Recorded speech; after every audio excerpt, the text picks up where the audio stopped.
You're strapped in a boat cruising down the Amazon River with the sun scorching hot. As you check out your map, your boat starts rocking back and forth. The water is starting to get more intense, so you hang on for dear life. You tuck your map in your pocket and try to take control of your boat. You strike some jagged rocks and duck low to avoid tree branches. Your boat strikes a large rock out of nowhere and capsizes. You're swimming in the murky green water. While you're trying your best to get ashore, your boat gets washed away. Underneath the water lies a whole new world of bizarre and dangerous animals. Candiru fish are snake-like creatures that can grow up to 16 inches long. Arapimus can weigh more than an adult male and are taller than most basketball players. They're the biggest freshwater fish in South America. They have a hybrid gill system that forces them to pop up to the surface every 5 to 15 minutes to breathe in oxygen for their large swim bladder. You swim out of the raging water and dry yourself off. Oh no, your map is completely soaked. There's no way you can get to your destination without it.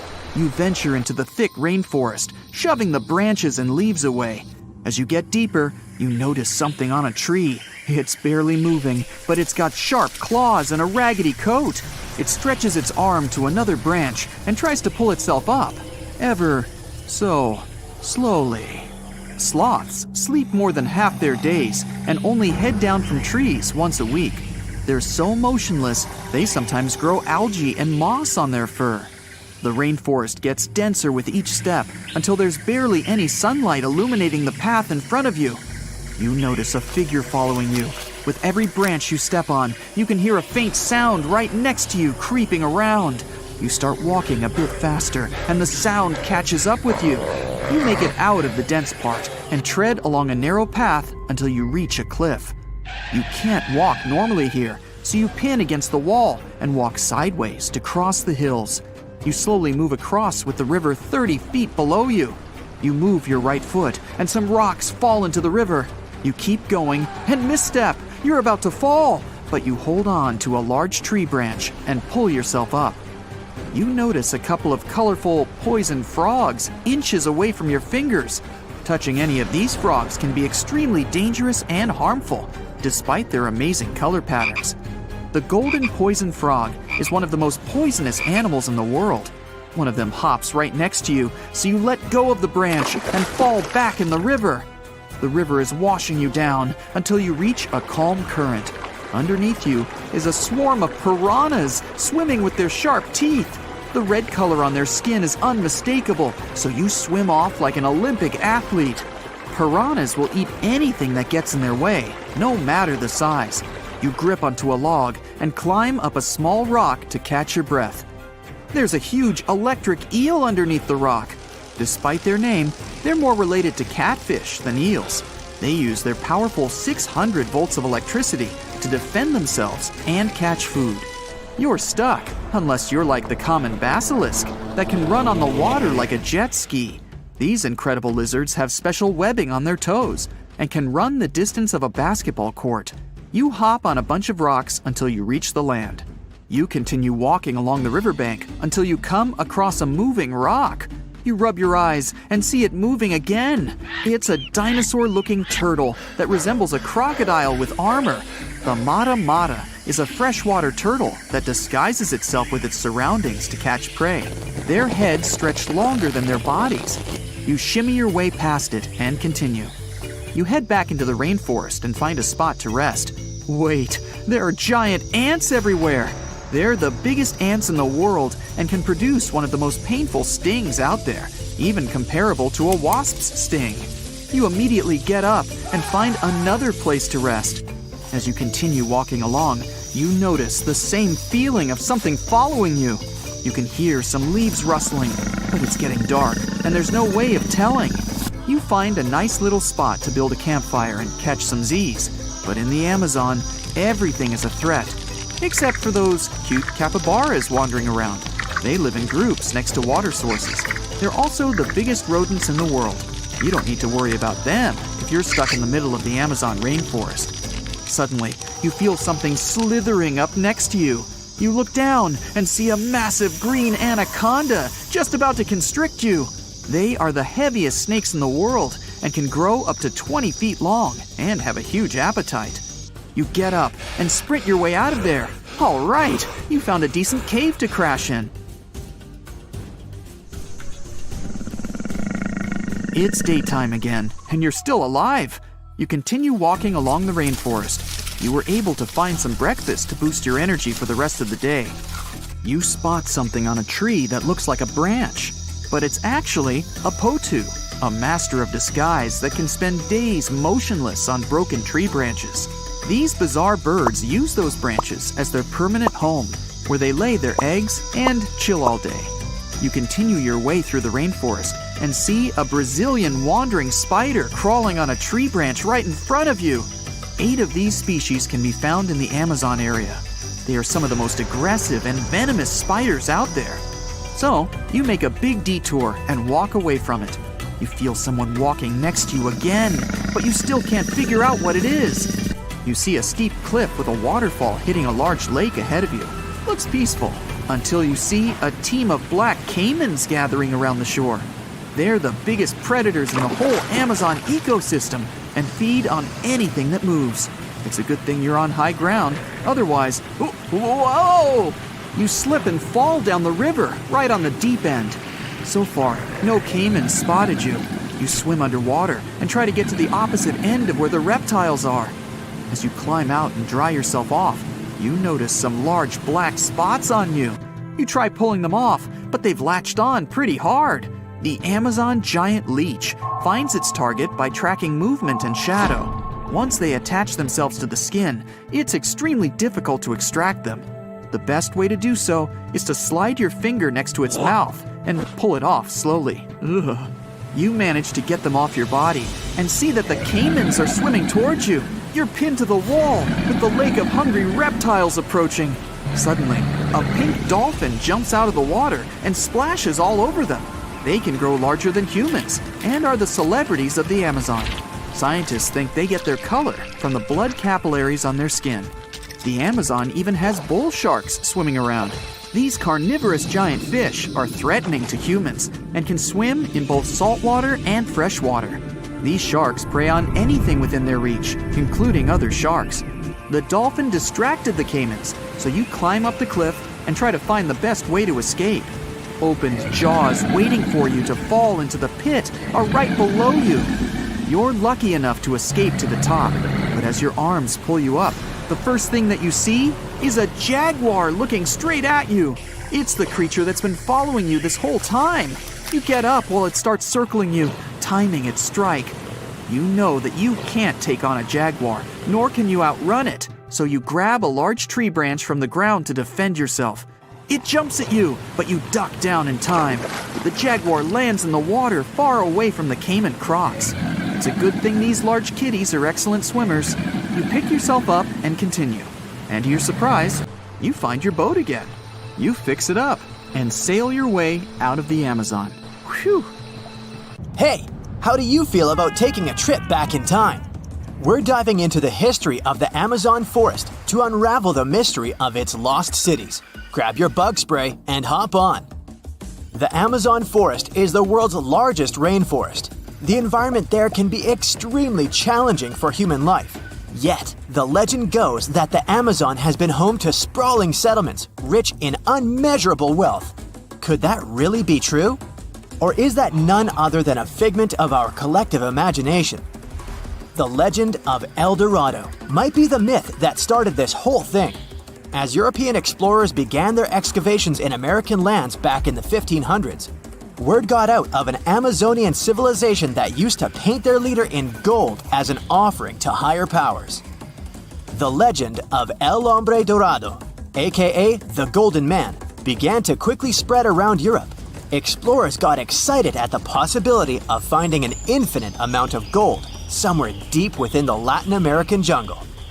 And as you can imagine, expeditions to the continent began to multiply with each passing year. It didn't take long before explorers found this civilization. They were known as the Muisca people and were located in Colombia, near Lake Gudavia. The Muisca people had a tradition of painting their leader, aka the Zipa, from head to toe in gold. In a ceremonial gesture, the Zipa would swim into the river, spreading gold dust all over the lake. For the Muisca, this was their way of acknowledging and thanking the higher powers of the universe they believed in. When European explorers heard and witnessed this practice, they were amazed. For them, gold was used solely for commercial purposes as their main currency for trade. This made them think that the Muisca people must have stacks and stacks of gold hidden somewhere in the jungle for them to use it so abundantly. Well, that's how the legend of El Dorado was born. What was once the practice of El Hombre Dorado traveled on word of mouth until it became El Dorado, a fictional city that was most likely to hide piles of gold. The hunt for this city led Europeans to spend large amounts of money to scour the Amazon forest. Unfortunately, all of their expeditions came back empty-handed. That is, if they ever came back at all. Now, jump to the beginning of the 1900s. In England, the Royal Geographic Society, a prestigious British institution, was looking for somebody willing to travel down to Latin America to trace the border between Brazil and Bolivia. More specifically, the part of the border that is nestled deep within the Amazon rainforest. One Sir Percy Fawcett was a Latin American aficionado, and he gladly volunteered to do the job. Oh, it's important to note that the Amazon forest is virtually the size of the continental USA. It sprawls across 8 countries, including Brazil, Peru, and Bolivia. And trust me, getting around is no easy feat. The jungle is covered in dense vegetation, and in addition to that, it's home to insane predators such as anaconda snakes, panthers, crocodiles, piranhas, and so on. But despite all that, Fawcett was very successful in his mapping adventure and seemed to be wanting to come back more. Back in England, Fawcett would scour diaries from other explorers hoping to learn more about the ancient Amazonian civilizations. He would read about the Incas and the Mayans and the great empires they built. He believed that if the Incas were capable of building empires that stretched over 2 million square miles, this could mean that other Amazonian civilizations could have thrived there too. During his research, Fawcett came across a report from a 16th century explorer. The report told of a city deep within the Amazon forest that held unimaginable quantities of minerals. A town that stretched for 15 miles without any space from a house to house. This report fueled Fawcett's imagination to a new extreme. From then on, he became obsessed with finding what he called the lost city of Z. Over years, Fawcett searched the Amazon forest, usually looking for stone ruins that could possibly indicate human settlements. On his later expeditions, he focused on exploring the state of Mato Grosso in central Brazil. He would travel from Europe and into the lower region of the Xingu River. The trip to the Xingu would take him around 14 days on foot. Then, he would set sail in small wooden boats accompanied by local indigenous leaders that knew the region better than anyone. How he communicated with the indigenous population is still a mystery, since they only spoke in local dialects. Some scientists believe that this could have been the real reason why he never found the city. They believed he wasn't able to communicate what exactly he was looking for. And this was not his greatest difficulty. As we've said before, Amazon is not a kind place for its visitors. In his diaries, Fawcett tells of encounters with a 60-foot-long anaconda, which he bravely survived. He writes of endless sleepless nights and waking up with his hands and feet swollen from mosquito bites. Some of his peers said he was invincible and tireless, but the day came during his 8th expedition when he didn't make it back home. Fawcett disappeared without leaving any trace behind. Some even suspect that he was close to reaching his lifelong goal. On the day of his disappearance, he sent an optimistic letter to his wife saying there was nothing to fear, and that he was setting out on a certain final search. Fawcett's failed attempt to find ruins seemed to support what had become a consensus among experts at the time, that this rainforest was too inhospitable to support large, complex societies, let alone cities. Experts were convinced that the Amazon's lost cities were nothing more than fiction. That is, until the 1960s, when modern research began to find evidence that suggested otherwise. Scientists discovered patches of extremely fertile soil. They called it Black Earth. And apparently, they found lots of it in the Amazon, especially alongside rivers.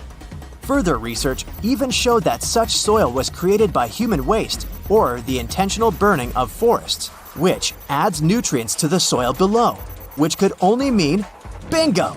The discovery of Black Earth was the evidence that large-scale agriculture was possible and probably did exist amidst the Amazon, confirming that settlements could have formed there after all.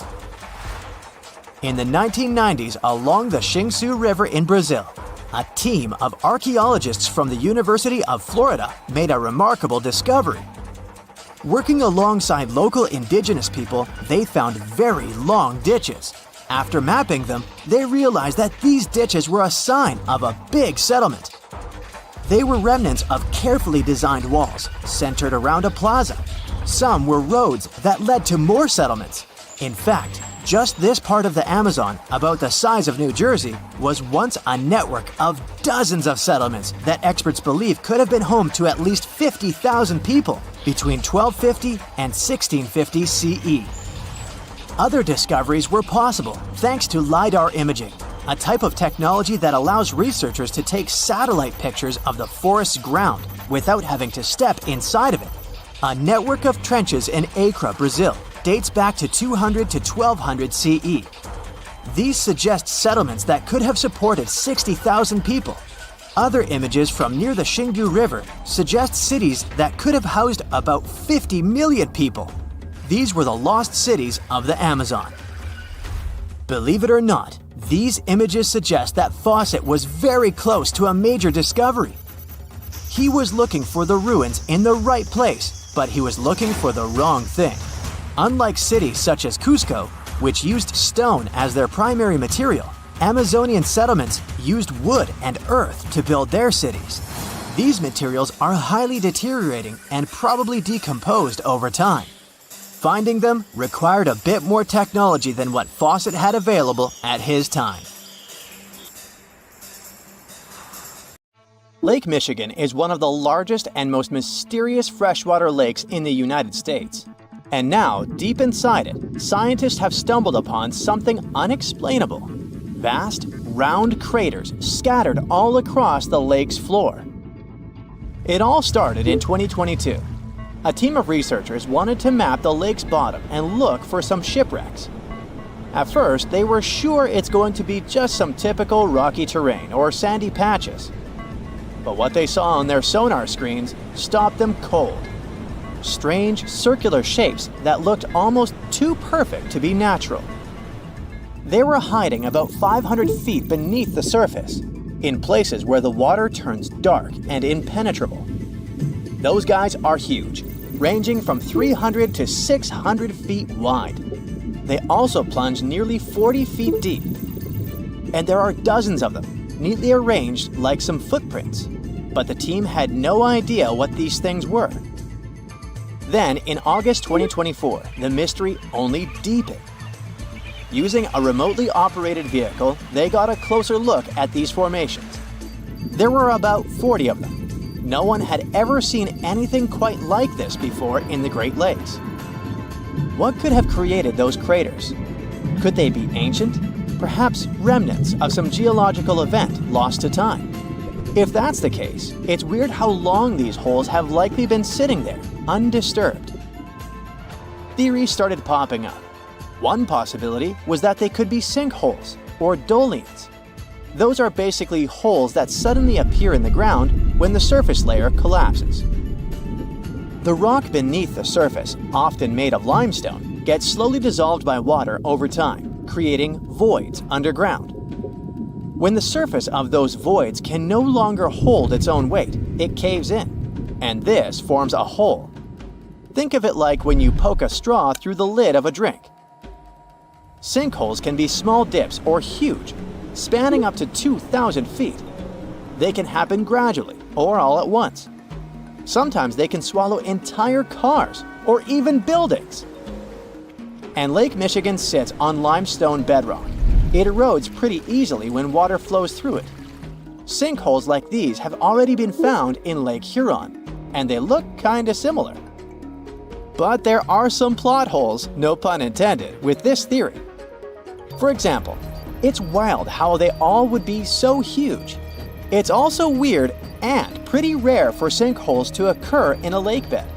They also kinda resemble a straight pattern. They seem to extend generally southward, forming a loose line, which is pretty weird. If these are sinkholes, then they're definitely not playing the usual geological rules. Though it might be some new, unusual process at play beneath the lake's surface that we haven't discovered yet.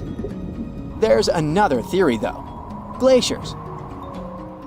Glaciers are wild rivers of ice. They covered much of the Earth during the last ice age, and they're incredibly powerful. While they might move slowly, sometimes only a few inches per day, they have such immense weight that they can reshape entire landscapes over thousands of years. Glaciers can grind and scoop the land beneath them. They're basically like colossal bulldozers. Their weight, combined with the slow but steady movement, grounds down everything beneath them: rocks, soil, even bedrock. This can create deep gouges in the Earth's surface, called glacial troughs.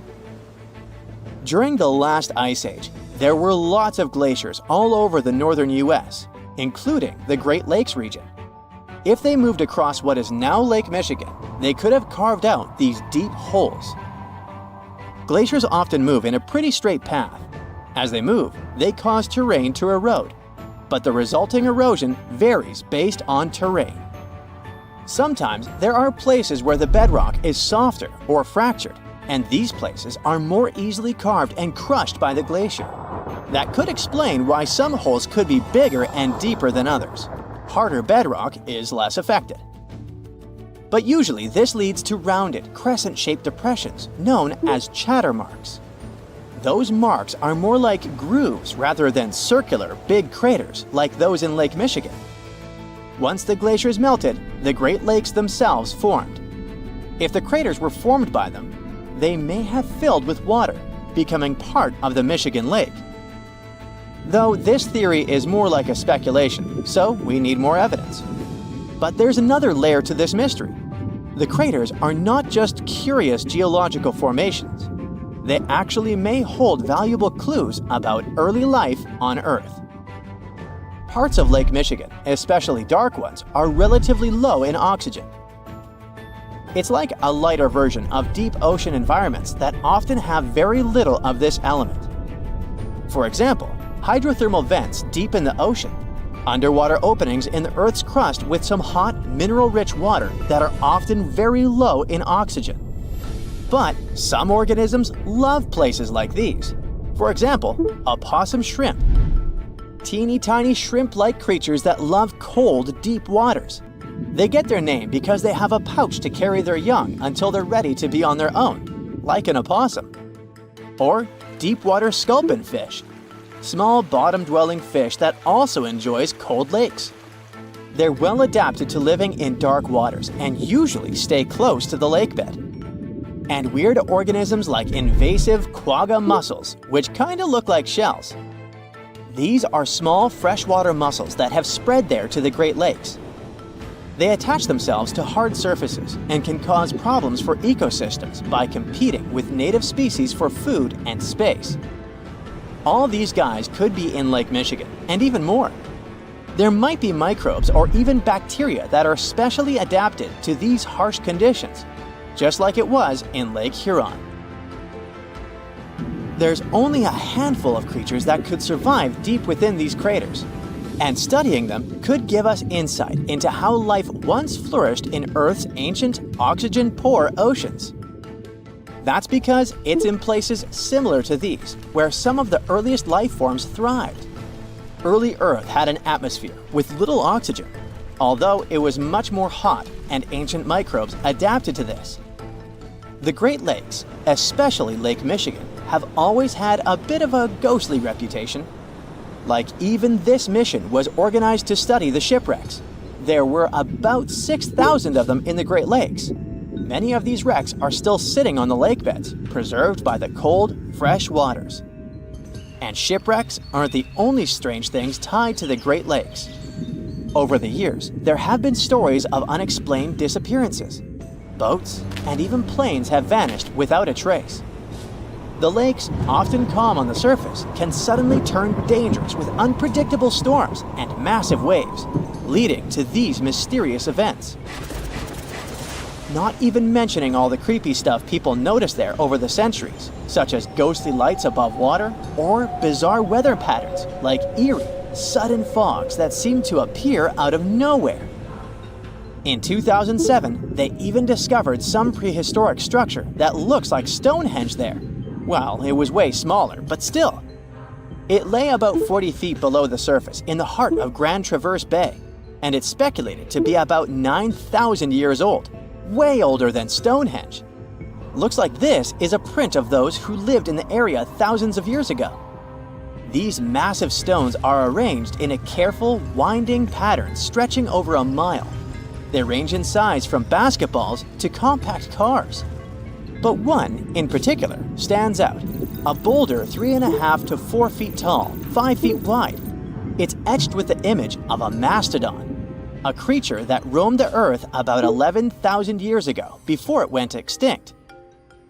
It probably sank there during the end of the last ice age we mentioned. This period had reshaped the region.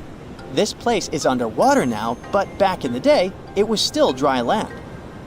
So the stones were probably created by people who lived there, though we're not sure why. Were they used as hunting blinds?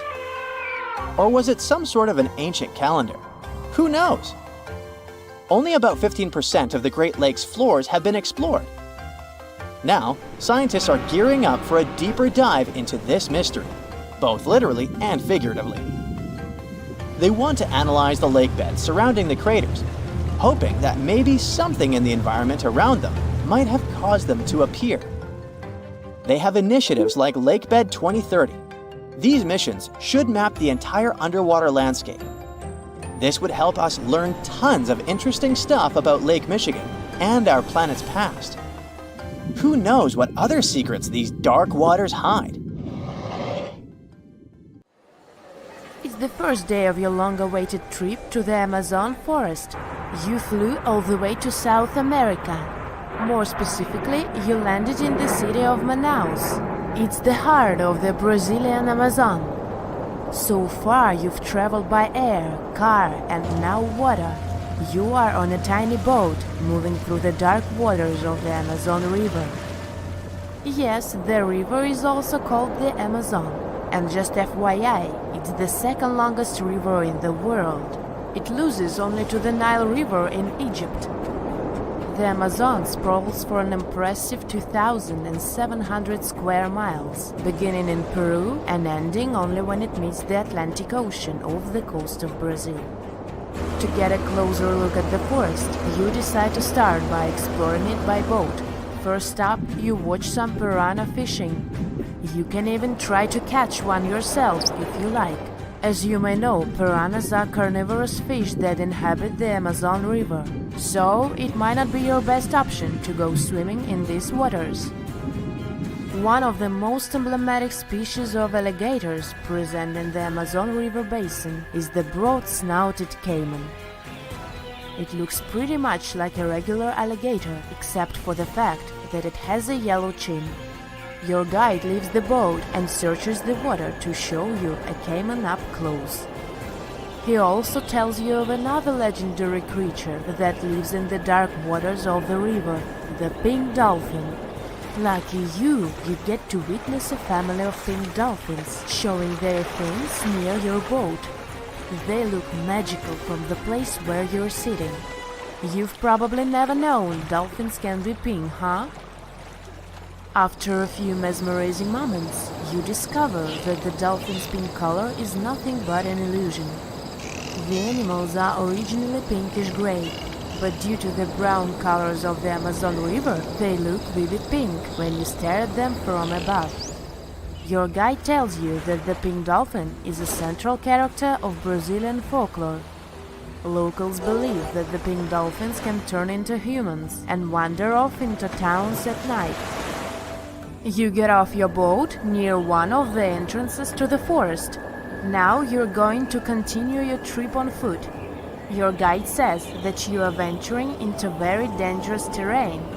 The Amazon is home to some of the creepiest species of wildlife on the globe. But don't worry, we'll get to see a lot of them today. You've come prepared, of course. Bug spray, a raincoat, and your sharp eyes. Inside the jungle, you need to be alert at all times. You may have heard legends of the anaconda, a snake that can swallow animals as big as a cow in one go. Sorry to break it to you, but those are not just legends.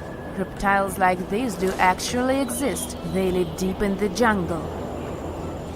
It right there, moving between the trees. Is it a spider? The so-called Goliath bird-eater is a monster spider. Its legs can grow up to a foot in length, and the spider itself can weigh around 6 ounces.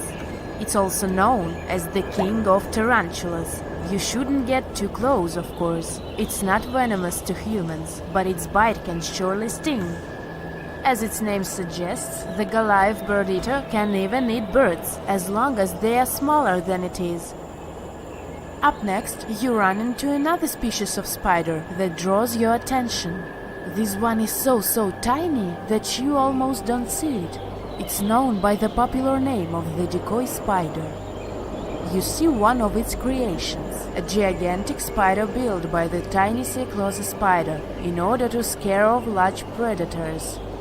This is as amazing as it is creepy. A spider that uses the remains of other insects and dry leaves to create the image of a large spider on its web. If it fools predators, perfect! But to us humans, this work of art looks almost endearing. Who knew there were artists in the arachnid world? Near a small lake, you witness a unique scene. A large snake is slowly slithering its way toward a lizard that is resting on a rock. The lizard seems obvious to the presence of the dangerous reptile, but right as the snake is preparing to attack, the lizard flies the scene in its iconic way. The so-called basilisk lizard is famous for its ability to walk on water, or rather run across the water. This isn't an illusion, just a matter of balancing. The small lizard moves its legs on top of the water very fast, while its long tail serves as a counterweight. I wish I could do that. If you've ever wondered what a frog looks like on the inside, you've come to the right place. Right in front of your eyes, there is a rare local species of frog. It's known as the glass frog. This species of amphibian has a type of transparent skin that is completely see-through. In other words, you can see the frog's interior with astounding clarity. It's as if you had X-ray vision. Moving on with your journey, soon you come across a pond. Floating on its water is probably the biggest water lily you've ever seen in your life. These huge plants are also known as the Victoria Amazonica. They can measure up to 8 feet across and hold the weight of a grown-up person. But I wouldn't recommend trying to climb on it if I were you. Just cause, you know, it's the Amazon forest we're talking about. The wildlife here is amazing, but the forest itself is also a sight. There are over 80,000 species of plants and trees grown in the Amazon rainforest.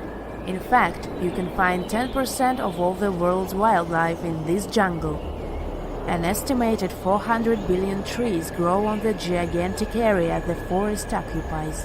Of course, this place is bound to be biodiverse, right? You won't be able to witness this phenomenon during your trip, but your guide tells you about a unique species of tree that is famous for being able to walk. Yep, you've heard correctly. There are walking trees in the Amazon rainforest. They don't have legs or anything like that, but they do move around in search of better lighting conditions. The Amazon canopy is so thick that only 1% of sunlight can reach the forest floor. Because of this, some trees end up getting less sunlight than others. The so-called walking palm trees seem to be adapted to this situation. They grow new roots, which helps them move for 1 to 2 inches per day. They can walk up to 65 foot per year.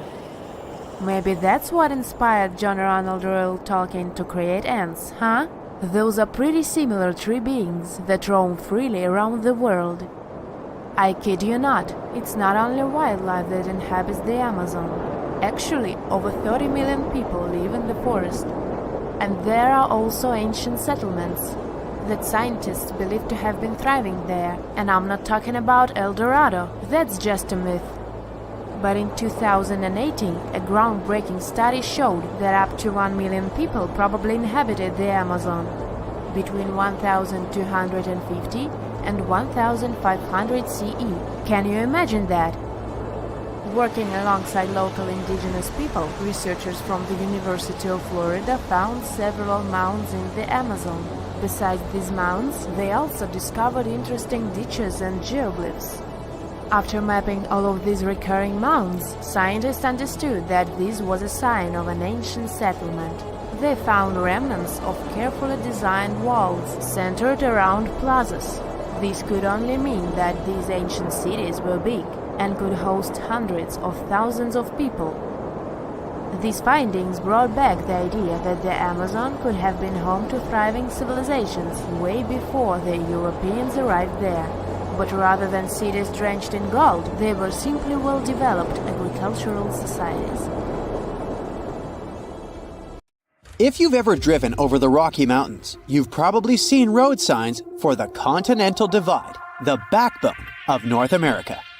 All watersheds to the west of it run into the Pacific Ocean, and everything on its eastern slope goes straight into the Atlantic. There's just one creek in Wyoming that couldn't choose one side and drains into both oceans at the same time. Two Ocean Creek begins its journey high up in the Teton Range. The snow-capped peaks provide the perfect backdrop as the creek starts its descent, winding its way through alpine meadows and dense forests. As the creek continues its course, it gets to the Two Ocean Pass. This is the geographical crossroads where the creek splits into two branches, the Atlantic Creek and Pacific Creek. The Pacific Creek goes westward and becomes part of the larger Snake River watershed, bringing its waters to the Snake River, which eventually merges with the Columbia River and, finally, reaches the Pacific Ocean. The Atlantic Creek heads eastward and flows into the Yellowstone, Missouri, and Mississippi rivers, and eventually empties into the Gulf of Mexico. If you connect the two creeks' watersheds on a map, you'll get a single blue line between Oregon and Louisiana. Explorers struggling to find the Northwest Passage between the two oceans never knew they could have used the creek. They would just have to use really tiny boats. Some scientists believe that cutthroat trout had better luck in that way. They managed to migrate from the Snake River to Yellowstone River, most likely using the Two Ocean Creek. Technically, fish can travel over 6,000 miles to cover the whole distance from sea to shining sea in fresh water. The creek could be just perfect for that journey. There are hiking trails in Grand Teton National Park that lead to Two Ocean Pass. If you feel adventurous enough, you can stand at the literal crossroads of the continent and see the beginning of two aquatic journeys. Lonar Lake in India popped up literally out of nowhere around 52,000 years ago. Newer data says it could be much older, probably over 500,000 years. At first, scientists were sure that the lake was in an ancient crater of a long-extinct volcano. But then, geologists made a detailed analysis of the soil and water and found out that Lonar Lake has a space origin. The minerals found in its soil are similar to those found in moon rocks brought to Earth during the Apollo program. The lake is an impact crater left by a huge meteorite, which was almost 6 times heavier than the Empire State Building. The impact was so strong that the volcanic rock melted and turned into glass. In 2020, the lake, which was already unusual enough, suddenly turned pink. It wasn't a part of an early Barbie movie marketing campaign. The detailed analysis showed that the water contained an increased level of unique microbes. They accumulate on the surface and emit some pink pigment. After a while, the microbes settled to the bottom and the lake became transparent again. Flamingos that got their food from the lake also got to taste some of the microbes and became an even brighter shade of pink than usual. One of the most famous sights of Yellowstone National Park is the Grand Prismatic Spring. It's one of the largest springs in the world, and it's inspired people who have seen it since at least the 19th century. Back then, a group of trappers mentioned an indigo blue lake boiling like a huge cauldron. Decades later, expeditions came to the spring to study it better and explain its unusual appearance. But because the spring at its widest point is longer than an American football field, they had to build a special vessel and travel far from the shore. The scientists traveling in the boat never wore life vests. They knew those would be useless if the boat tipped over. The water in the middle of the spring is of near boiling temperature, and those vibrant colors are the result of extreme organisms living in the hot water. The temperature changes as you travel away from the center. Different species that don't mind the heat have settled in different parts of the pool, giving it its famous diverse pigments. Back in the early 20th century, someone got the interesting idea to try to irrigate a part of Nevada's Black Rock Desert. They drilled a well and found lots of water, but it was near boiling temperature. The water was clearly not good for agriculture, so the human-made geyser was left abandoned. Over the decades, it slowly turned into an impressive cone of calcium carbonate deposits. Then, in 1964, a geothermal energy company drilled another well close to the first one. The water they had found was of the same temperature. This time, it wasn't hot enough for their needs to produce energy, so they decided to cap the well and leave. But water managed to get up and out, and it completely dried up the first geyser. The second one, which got the name Fly Geyser, is still flowing burning hot water rich in minerals. The cone is multicolored and looks like it's not from this planet, thanks to the algae living in it, which love the heat. Every summer, Caño Cristales in Colombia turns into a liquid rainbow, or the River of Five Colors. At this time, and until the end of fall, the conditions are just right for the riverbed to turn bright red, yellow, green, blue, and black. We owe this beauty to certain aquatic plants growing in the river, a special type of riverweed. During the wet season, the river moves fast and the sun cannot get to these plants. During the dry season, there isn't enough water to feed them, so the time in between the seasons has the perfect conditions for this colorful show. It doesn't happen anywhere else in the world. At some point, the number of tourists who wanted to see it became so huge that scientists got concerned it could be bad for this hotspot of biodiversity. The area is home to rare species of animals, birds, and plants. Now, there are ecotourism trails and strict opening hours. In August 2014, a man in Tunisia was going back home from the north after doing his business. It was a hot summer evening, and he was dreaming about water, when suddenly, it popped up right in front of him. There was a whole lake in the middle of the desert, and the man was pretty sure it hadn't been there several days before. The new body of water got the nickname Mysterious Lake, and actually became a great mystery. Hundreds of people came here to swim in the clear, cool water. The lake became a popular place, but a few days later, the water turned dark green. The locals didn't care about this and continued to bathe in the lake. But when scientists and geologists arrived at the place, they announced that the water was dangerous to swim in. The lake was stagnating. It didn't refresh itself from underground streams, and the rains didn't feed it either. That's why the water became moldy and dirty. The lake contained algae and a lot of harmful bacteria dangerous to the human body. Scientists also found out that the land in this region had phosphate deposits. This substance can decay. But even that didn't stop people from bathing in the lake in the middle of the desert. How it got there remains a mystery. Some experts think that heavy rains have filled a hole in the ground with water. Another, more popular theory says that an earthquake had formed the lake. The seismic activity must have torn the Earth's crust above the water table, and then underground springs had filled the crevice. So, in theory, the lake could drain back out one day, just as suddenly as it had appeared. Okay, let's play a little guessing game, shall we? Can you name the 6th largest river on Earth in terms of volume? That's the amount of water that flows through a waterway. The first couple of rivers are easy to list. Number 1, of course, is the Amazon River in South America. Then we have the Congo in Africa and the Ganges in India. Feel free to name all the rivers on the planet. You won't get any closer to the answer. Why? Because this river is not on the surface, but underneath the waves of the Black Sea. In 2010, a team of scientists discovered this river while studying the Bosphorus Strait in Turkey.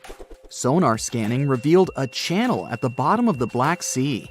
The channel had water flowing through it. It turned out that at places, it's 115 feet deep. That's 3 times as tall as your average telephone pole.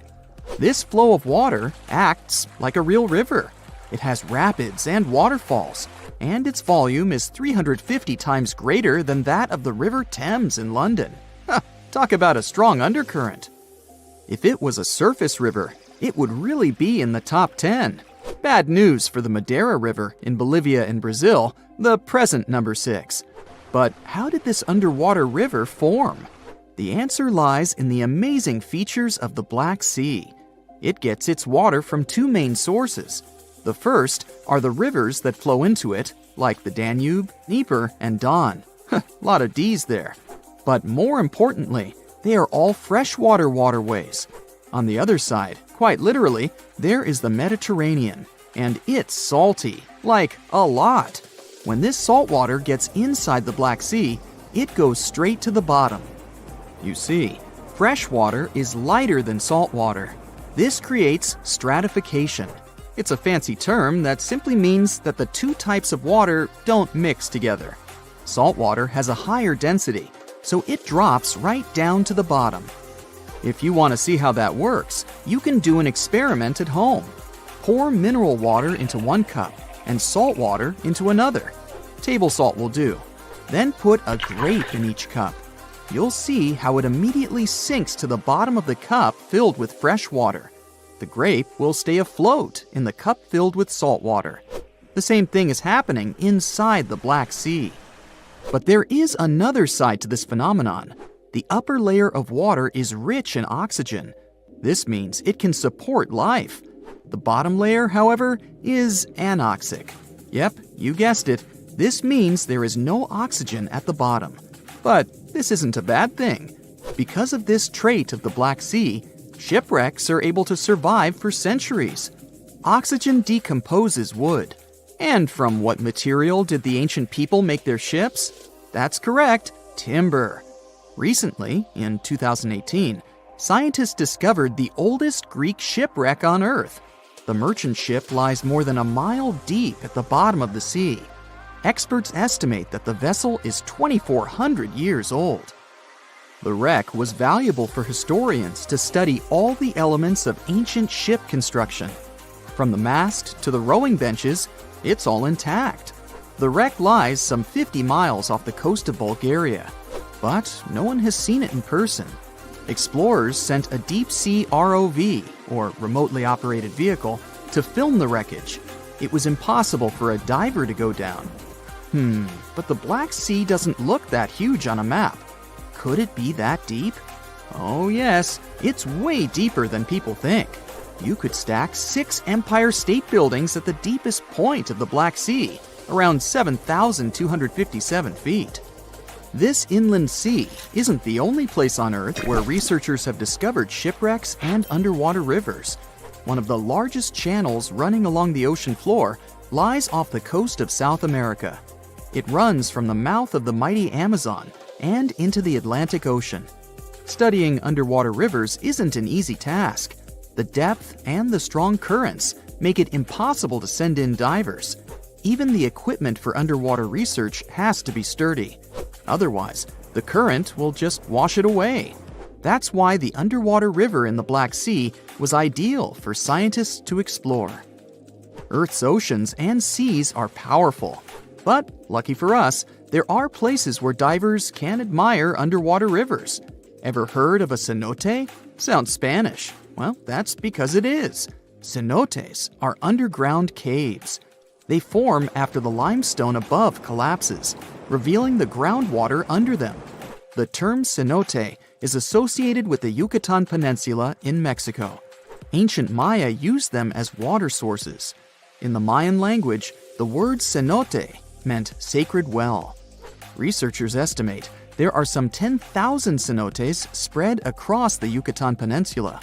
You can also find them in other places, such as Cuba and Australia. Beauty is in the eye of the beholder, but unofficially, the most beautiful cenote is located just south of the town of Tulum in Mexico.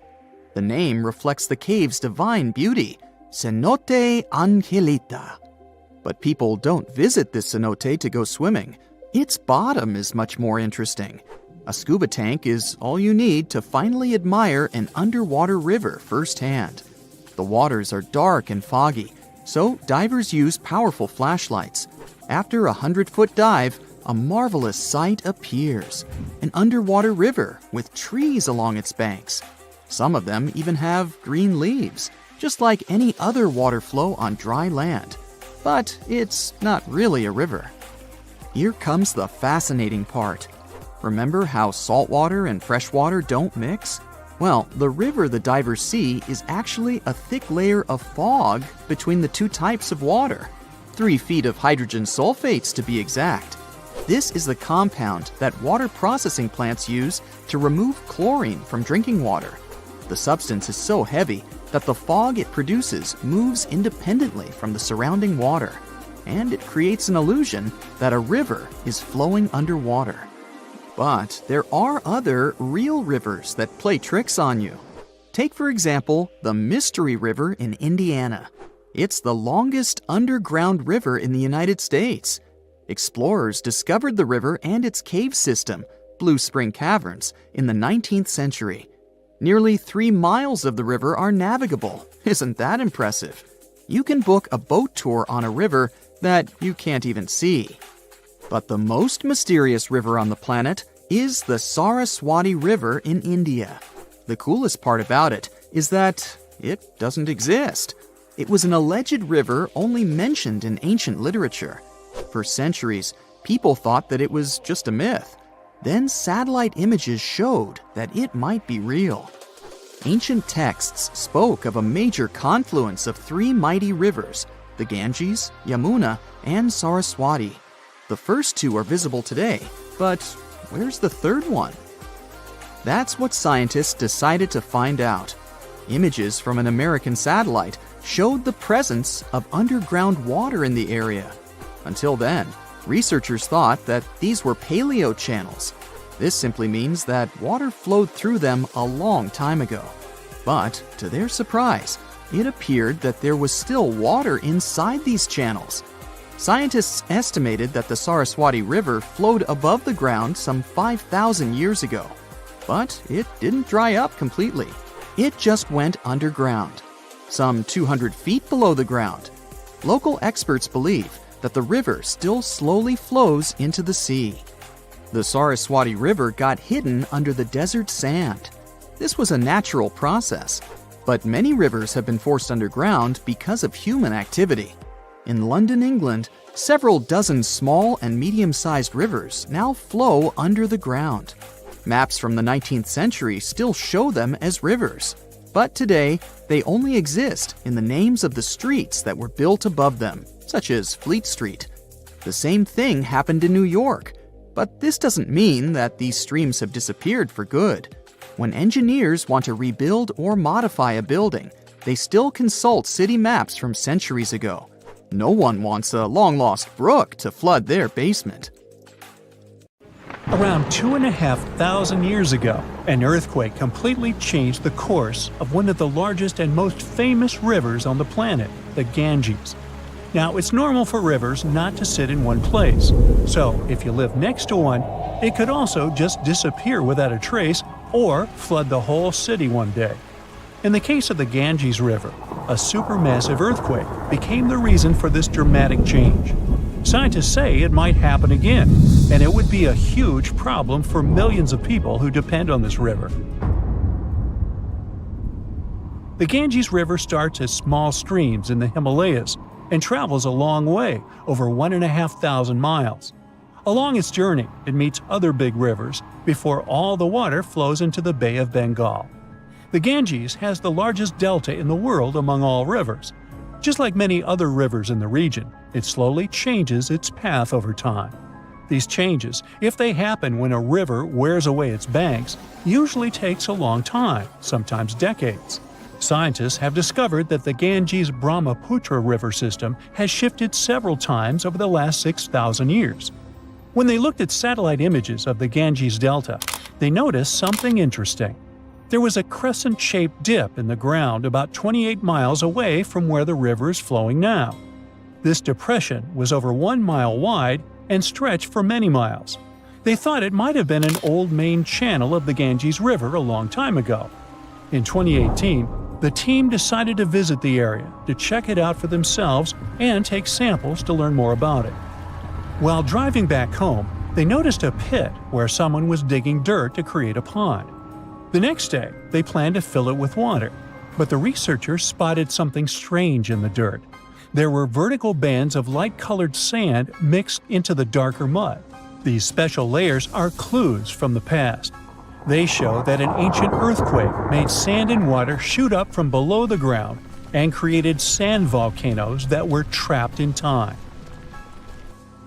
The scientists studied the sand and mud and figured out that these earthquakes happened around 2,500 years ago and were strong, with magnitudes of 7 to 8. The epicenter was over 110 miles away from the main stem of the river, but it was powerful enough to displace it. It could have affected around 140 million people. The Ganges-Brahmaputra system is close to spots where Earth's tectonic plates meet, so earthquakes happen here often. There's no danger right now, but scientists think that another massive earthquake could happen in the next few hundred or thousand years. It could threaten up to 170 million people. That's about half the population of the U.S. No one can predict exactly when an earthquake will happen or how strong it will be. Learning how earthquakes in the past moved rivers helps scientists figure out patterns and make guesses about similar events in the future. This knowledge could help us prepare better and create safety plans before another big earthquake strikes. Now, the Ganges isn't the only river at risk.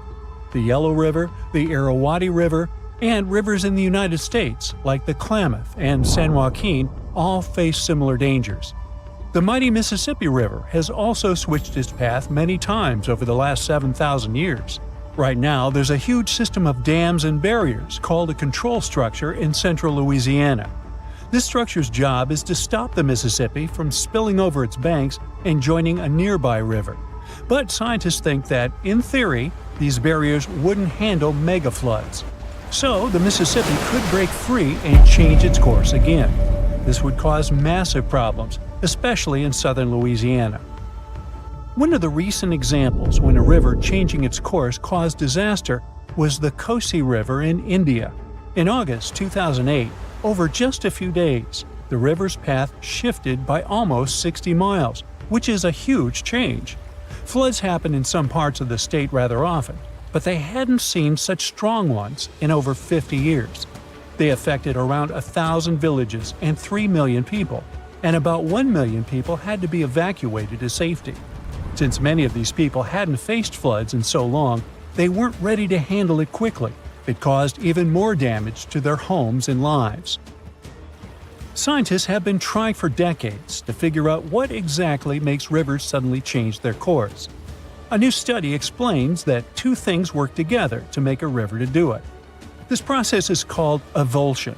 First, there's the setup, which is like building up tension before something big happens.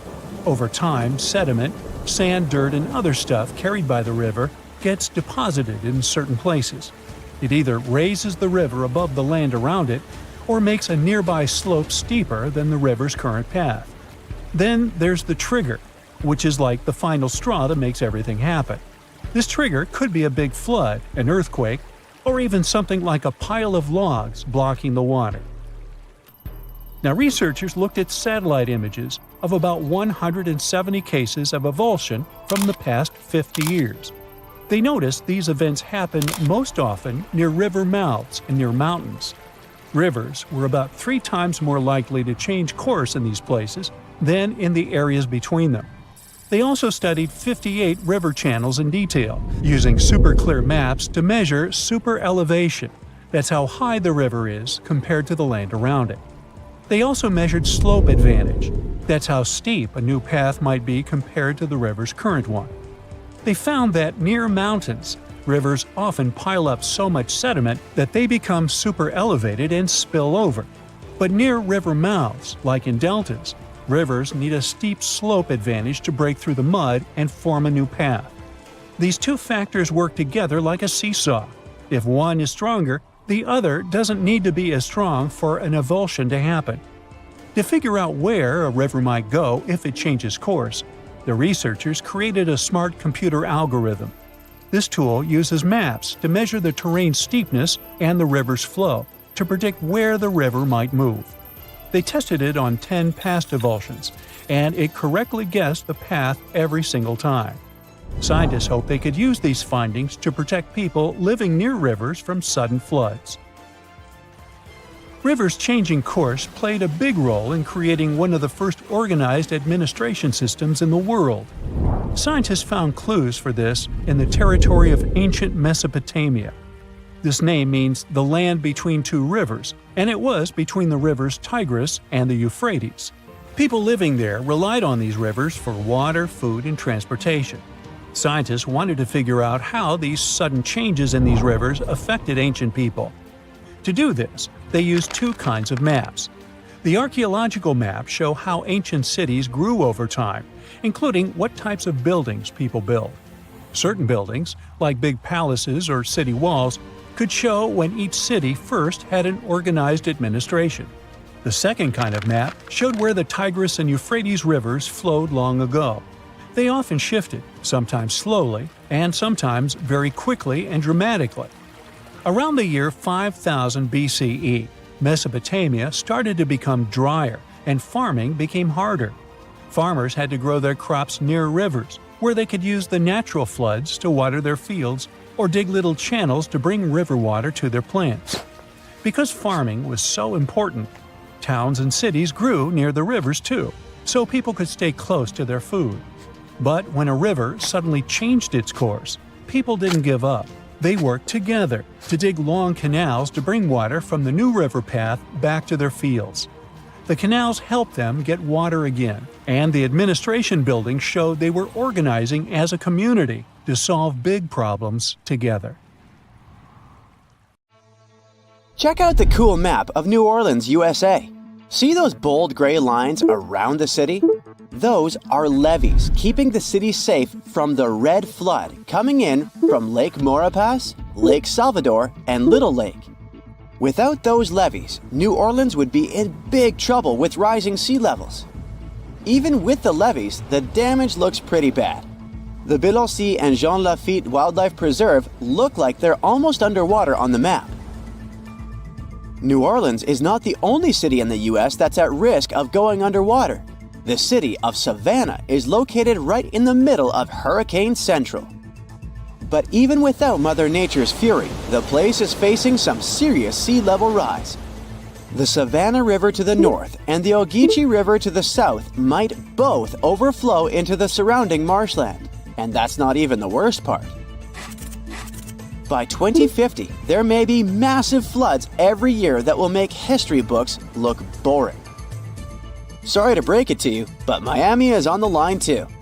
The Sunshine State is shelling out around $4 billion to stop things from getting worse, especially in Miami Beach, a hotspot for tourists. As of now, over 1,200 houses are at risk of flooding. The Big Apple is also getting hit with more and more crazy floods. In November 2021, they even had their first ever flash flood emergency. But still, the city is not ready for it at all. Even the Statue of Liberty, one of the most famous spots in NYC, got messed up in Hurricane Sandy. Now with sea levels rising, Lady Liberty is in danger once again. Tabasco, Mexico is no stranger to flooding, thanks to its coastal location on the Gulf of Mexico. This low, flat state is covered in wetlands and forests and already deals with seasonal floods. But with sea levels rising, it could eventually be completely taken over by water. This would put at risk some seriously important things, like the Mayan ruins of Malpasito and Comacalco and Tabasco sauce. The sauce comes from Louisiana. Jokes aside, it's not just Tabasco. Parts of the Yucatan Peninsula and Baja California are also at risk from rising sea levels. Panama City is also in trouble. Apparently, the super trendy Casco Viejo and the swanky Costa del Este hood might get submerged in 2050, when Pedro Arias de Avila first founded it. Fun fact, it was the first European settlement on the Pacific coast. The 17th and 18th century forts on the Caribbean side are also in danger. According to Climate Central, they might get washed away by rising sea levels. Even UNESCO has had them on its risk list since 2012. Some more sad news. The Bahamas is going to be hit hard by rising sea levels. I mean, Hurricane Dorian was already a huge bummer in 2019. And now, they're saying most of Grand Bahama, Nassau, Abaco, and Spanish Wells could go underwater by 2050 due to various reasons. Amsterdam. The Netherlands is one of the Low Countries for a reason. The city and its buddies Rotterdam and Den Haag sit low and close to the North Sea. You gotta hand it to the Dutch though. They know how to handle the water and keep it at bay with high-tech flood defenses. With sea levels constantly on the rise, it looks like their impressive system of dikes, dams, barriers, levees, and floodgates is gonna get even more crucial in the future. Still, despite all the effort, some experts are afraid that the Venice of the North might go underwater by 2030. Well, this one is not something you would expect, but still. Venice is sinking by 2 millimeters every year, and the sea levels are rising. This means that the city is getting flooded more often, and it's only going to get worse because of climate change. Just like New Orleans, Venice has a flood defense system, but as the crisis gets worse, it's going to be harder and more expensive to keep it going. Even worse, beautiful St. Mark's Basilica has already been hit hard by flooding. They tried to introduce a flood barrier system, but even that didn't work out perfectly. In 2020, the flood barrier was not used and St. Mark's Square got majorly damaged. Looks like even when we try to prevent the effects of climate change, things don't always go according to plan. In London, rising sea levels are causing more flooding along the Thames estuary, and it's not looking good. Areas along the River Thames are especially at risk, putting iconic buildings like the Tower of London and the House of Parliament, as well as cultural hotspots like the Tate Modern and Shakespeare's Globe in jeopardy. And the British Museum? It has so much precious stuff, even Gollum would be jealous. We just can't let it go underwater. During your next Euro trip, make sure to add Bruges in Belgium to your list. Chances are you won't see it if you skip it this time. The thing is, it's also in danger of getting flooded. Bruges is now a UNESCO World Heritage Site, so we really hope they can protect it from any potential floods. Plus, it has a lot of nice local specialties we don't want to lose. You may not know it, but Andalusia in Spain is home to Western Europe's oldest city, Cadiz. It's been around for over 3,000 years thanks to the Phoenicians. But unfortunately, climate change is putting it at risk. Rising sea levels might flood the city's cobbled stone center, beautiful tree-lined plazas, and historic sea fortifications. And it's not just Cadiz. Parts of Andalusia are in danger of flooding too. Well, seems like one more destination must be added to your bucket list. Ho Chi Minh City, and especially its eastern marshy districts, are at risk, just like all the other places mentioned before. And it looks like the whole city is going to have a tough time with the Mekong Delta. While the main part of the city probably won't be completely submerged by 2030, flooding and storms are definitely going to become a big problem. So, it turns out that Bangkok might be in some hot water due to global warming. Literally, a 2020 study says that Bangkok could be one of the cities most dramatically affected by rising sea levels. It's sitting pretty low at just 5 feet above sea level. And to make things even more interesting, it's sinking at a speedy rate of an inch per year. And the cherry on top?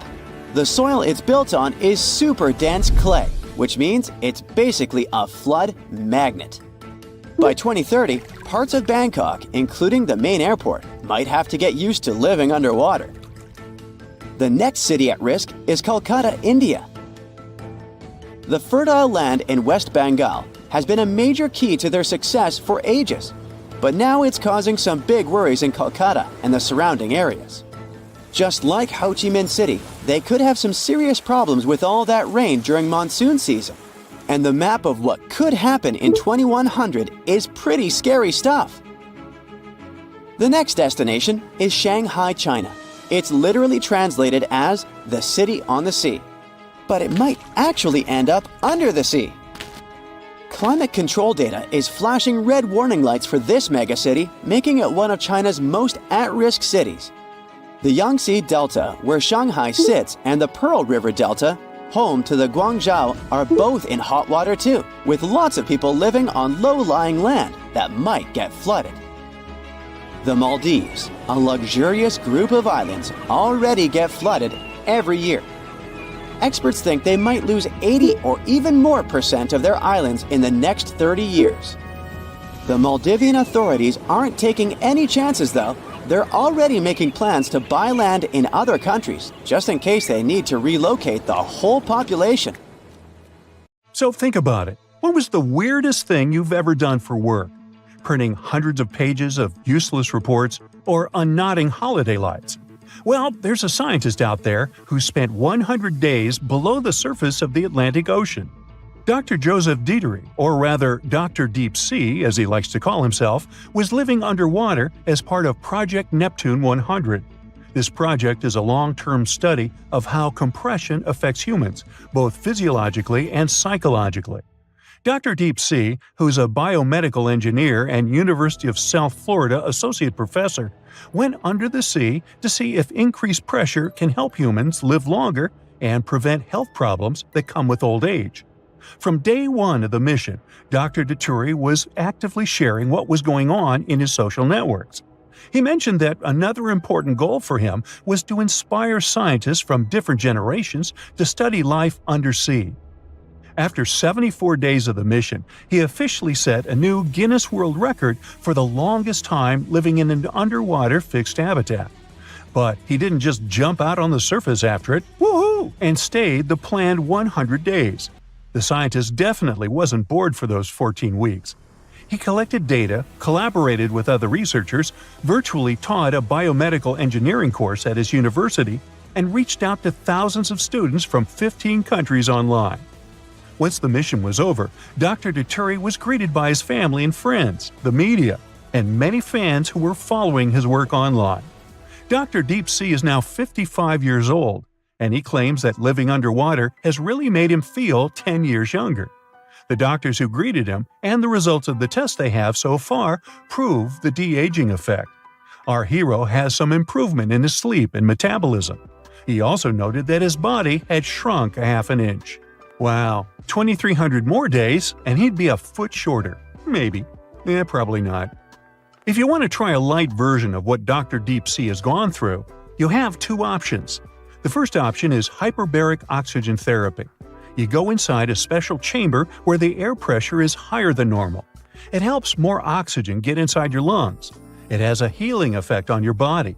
Too much oxygen can be a bad thing, though, so these chambers must follow strict regulations. You can also stay in the exact same place where Dr. Dieterich lived. It's called Jules Undersea Lodge, after Jules Verne, the author of 20,000 Leagues Under the Sea. It's a two-bedroom apartment located 30 feet below the surface of a lagoon in Key Largo, Florida. Don't worry, your prospective home won't sail away. It's attached to the seabed by leg structures. There are 3 windows with a direct ocean view and some marine life outside, a lot of it. There's also a command center that keeps oxygen, water, and power levels under control. An air conditioner keeps the temperature comfortable, and a chef dives in to cook meals for the guests upon request. Now, you can't just dive in to see if they have a spare room, though. There's some paperwork involved for each guest. And you'll have to put on some gear and leave it in the wet room before you get into the nice and comfortable apartment. As for Dr. Dituri, he doesn't plan to stop his studies of how humans can survive in isolated environments. He's going to take a flight on a modified airliner where you can experience zero gravity multiple times. Something not for the weak of stomach. It's the next step to his dream of becoming a civilian astronaut and traveling into space by 2026. Dr. Deepsea wasn't the first scientist to stay alone in an unusual setting for research purposes. Italian sociologist Maurizio Montalbini had spent a total of 2 years and 8 months in caves to see how the human mind and body would cope with complete isolation. He started his experiments in the 1980s. At the end of 1986, he entered a cave in the Apennine Mountains near Ancona in Italy. He would only get back on the surface 210 days later, which made him the world record breaker for spending the longest in complete isolation at that time. Montalbini survived on a high-calorie diet of powdered foods and pills, much like those that astronauts use on space flights. Scientists monitored his health using special tools from the outside of the cave. Maurizio would later break his own record, and he shared that the only way to do it was to make a friend of solitude instead of fighting it. He did his experiments in collaboration with NASA and universities around the world and proved that isolation affects time perception and sleep. An interior designer from Ancona was so inspired by the experiments that she volunteered to take part in a similar one herself in 1989. Stefania Follini spent 4 months in an underground room 30 feet down in the Lost Cave in New Mexico. The experiment was on circadian rhythms, those 24-hour cycles that are part of your body's internal clock. Stefania had no natural clues on what time or day it was. Soon enough, she stayed awake for more than 20 hours and slept for 10 hours at a time. So her biological clock changed into a 48-hour day cycle. She stayed entertained down there thanks to a guitar, a computer, 2 friendly mice, some frogs, and some grasshoppers. She decorated the cave with cutouts from cardboard when she got bored and did judo to stay strong and flexible. Once the experiment was over, the scientists who greeted Stefania asked her to guess what day it was. She felt like it was the middle of March, but in reality, she went out of the cave on May 22nd, so she lost the perception of time and 17 pounds. Her meals were super spread out because of her new regime, and because she mostly ate beans and rice, she had a shortage of vitamin D. You know that feeling when your parents tell you something all the time, and you wish you could prove them wrong? Well, it drove Dr. Donald Unger into an unusual scientific experiment. He cracked the knuckles on his left hand twice a day for over 50 years. He didn't get any terrible health conditions, unlike what his mother told him. Of course, that evidence can't be enough to prove or disprove this common belief, but there are other studies that showed the same results. Regine Gries, a biologist from British Columbia, Canada, decided to ignore the wisdom we all know: sleep tight, don't let the bedbugs bite, and let bedbugs bite her, around 180,000 times, all for science. She did it to test and find the most effective compounds to attract and trap bedbugs. Once those little unwelcome guests get inside your building, making them leave can be tricky and cost a lot. The biologist, together with her team, decided to see if baiting traps with pheromones could help lure the bugs and detect their gatherings before they multiply. They were missing one puzzle piece: the compound that bedbugs use to determine that a particular habitat is a safe place for them to settle. And that's how Gries became bait for bedbugs. Her team managed to find that the compound they were looking for was histamine, which humans produce during immune responses. The researchers believe this means they can produce really cheap chemical traps for those little pests. Dr. Kevin Warwick, former professor of cybernetics at the University of Reading, became the world's first real cyborg. He connected his own nervous system to a computer to see how technology can change healthcare. He implanted a device in his left arm to transmit his own neural signals to a robotic hand and control it. The scientist believes implants are the ideal solution for people with neurological problems, as they can control objects just by thinking about moving. And it doesn't have to be only about treatment. This tech can help all humans open up a huge potential if we link up the human brain to a computer or AI system. Ever since Plato wrote about the allegory of Atlantis, humanity has been fascinated with the possibility of the discovery of a thriving underwater civilization. Fancy joining me on a trip to a few historic underwater sites? Let's see what we can find out about ancient civilizations. The first one on our list is what is being called the underwater Stonehenge. Scientists have recently discovered a mysterious pile of cairns that stretch for miles under the shimmering waters of Lake Constance at the borders of Switzerland, Germany, and Austria. Archaeologists began to explore the site back in 2015, and they haven't been able to understand yet what it was actually used for. What they do know is that there is a 12-mile line of 170 human-made stone cairns under Lake Constance. Scientists say this was most likely the result of a combined work of several villages. The cairn site was probably used for some collective purpose. The formations are huge. Some of them are several dozen feet wide. The most amazing discovery so far is that the site dates back to around 5,500 years ago. Now, what were we humans doing back then? We were living in the prime years of the so-called Stone Age. We were beginning to make artifacts from stone and use them to hunt and eat. Can you imagine what a knife and fork might have looked like back in those days? It's no coincidence that scientists call this site the underwater Stonehenge, though. Both sites are believed to have been built around the same period of time. You see, Stonehenge dates back to around 3100 BCE. Both sites carry the distinct characteristic of stone monuments built in a circle. Not to mention the fact that scientists also haven't figured out why on Earth our early ancestors would feel the need to build a monument such as Stonehenge. Well, the mystery of Lake Constance hasn't been solved yet. Who were the Neolithic people from this area?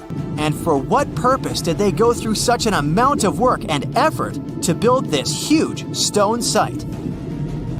Next, we're taking you on a tour of the Ryukyu Islands just off the coast of Japan. You're diving deep down to an archaeological site. But I should warn you, the waters of the Pacific Ocean are far from smooth. It doesn't take long before you see a huge structure, thanks to the sunlight shining down on the seabed. At first, it looks like Machu Picchu's ruins located across the globe in Peru. As you approach the site, you slowly figure out its forms. A pyramid-shaped structure, arches, staircases. It's something that could have easily been a palace or a castle. Could this be a sign of human activity?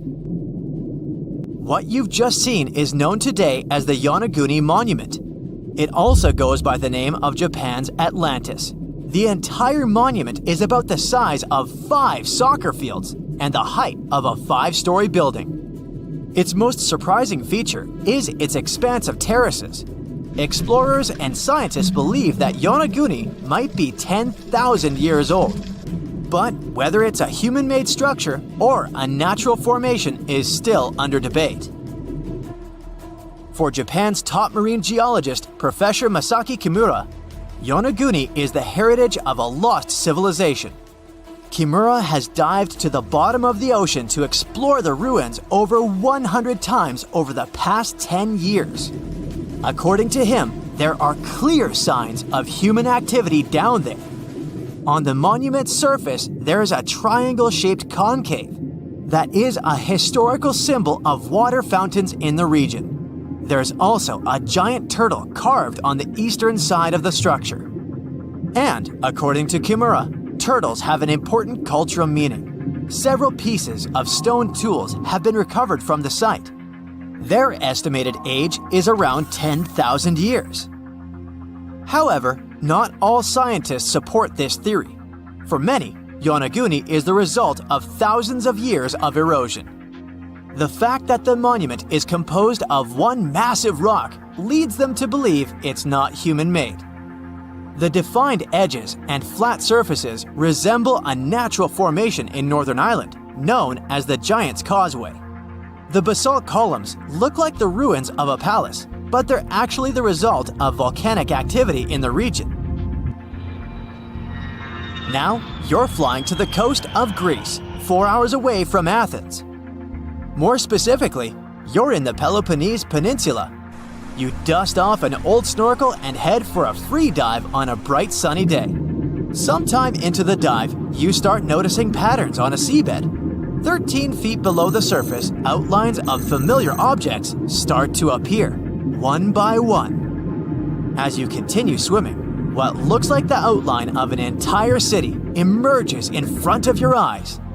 Are you wondering how water could have taken the whole city? Rocks are perfectly aligned into what appears to be the foundation of a building. This is Pavlopetri, an ancient city you've probably heard about for the first time. It was discovered by Nicholas Fleming, a British oceanographer, when he was on vacation in Greece.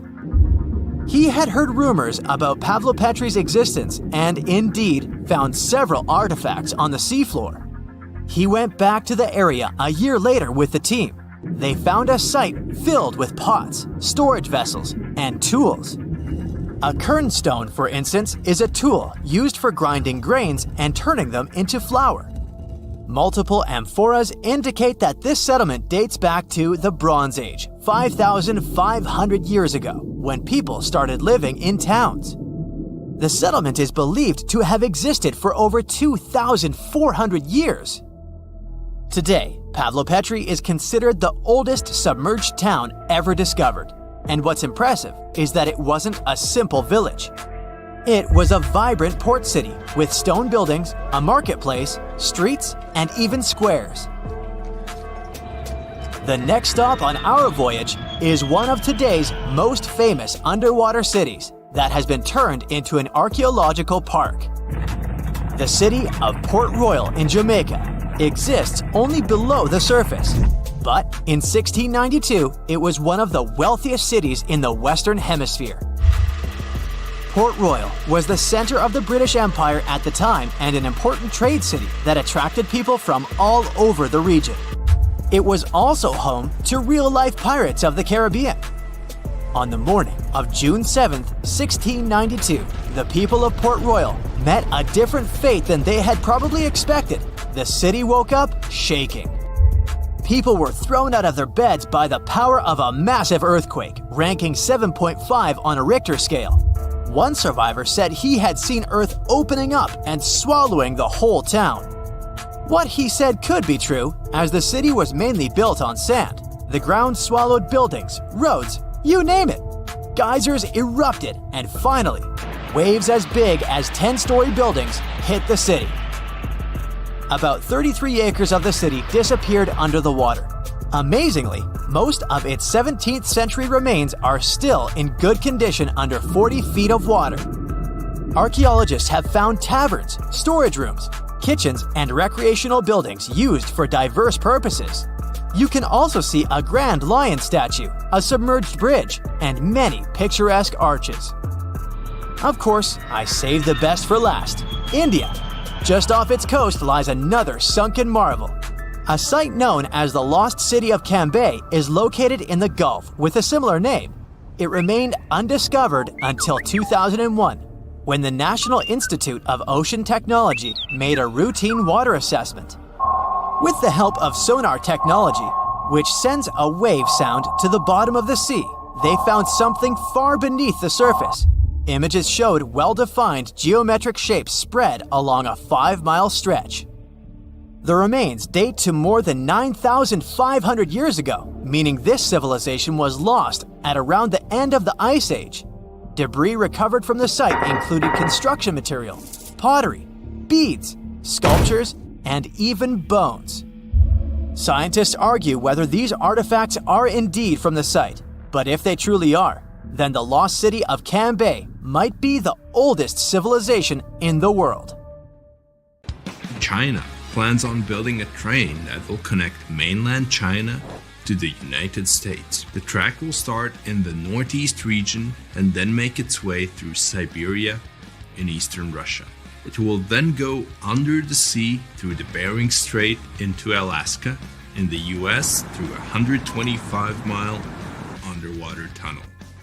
It will then flow across Canada's Yukon Mountains and British Columbia and finally to the United States. And once there, it can connect to every major train station in America. The total distance, around 8,000 miles.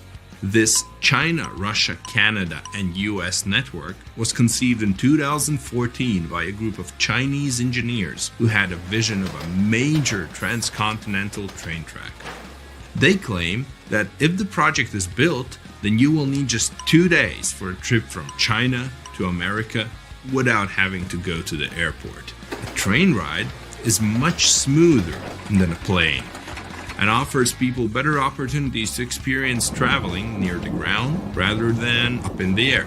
And the trip itself can boost tourism across 4 countries. Even though a plane ride from China to the US takes just 14 hours, depending on where you're coming from, anyone will get to experience the joys of looking out of the window and seeing yourself whisk through the land.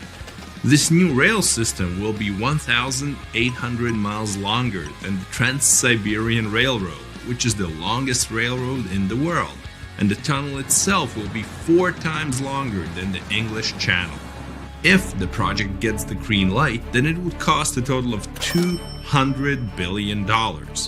Building on the main surface won't be so much of a hassle and won't be as challenging as one would expect. But the tunnel in the Bering Strait will require many skilled and experienced engineers to construct it. And they have already figured out how they're going to do it. It will be divided into 3 levels with 2-way traffic.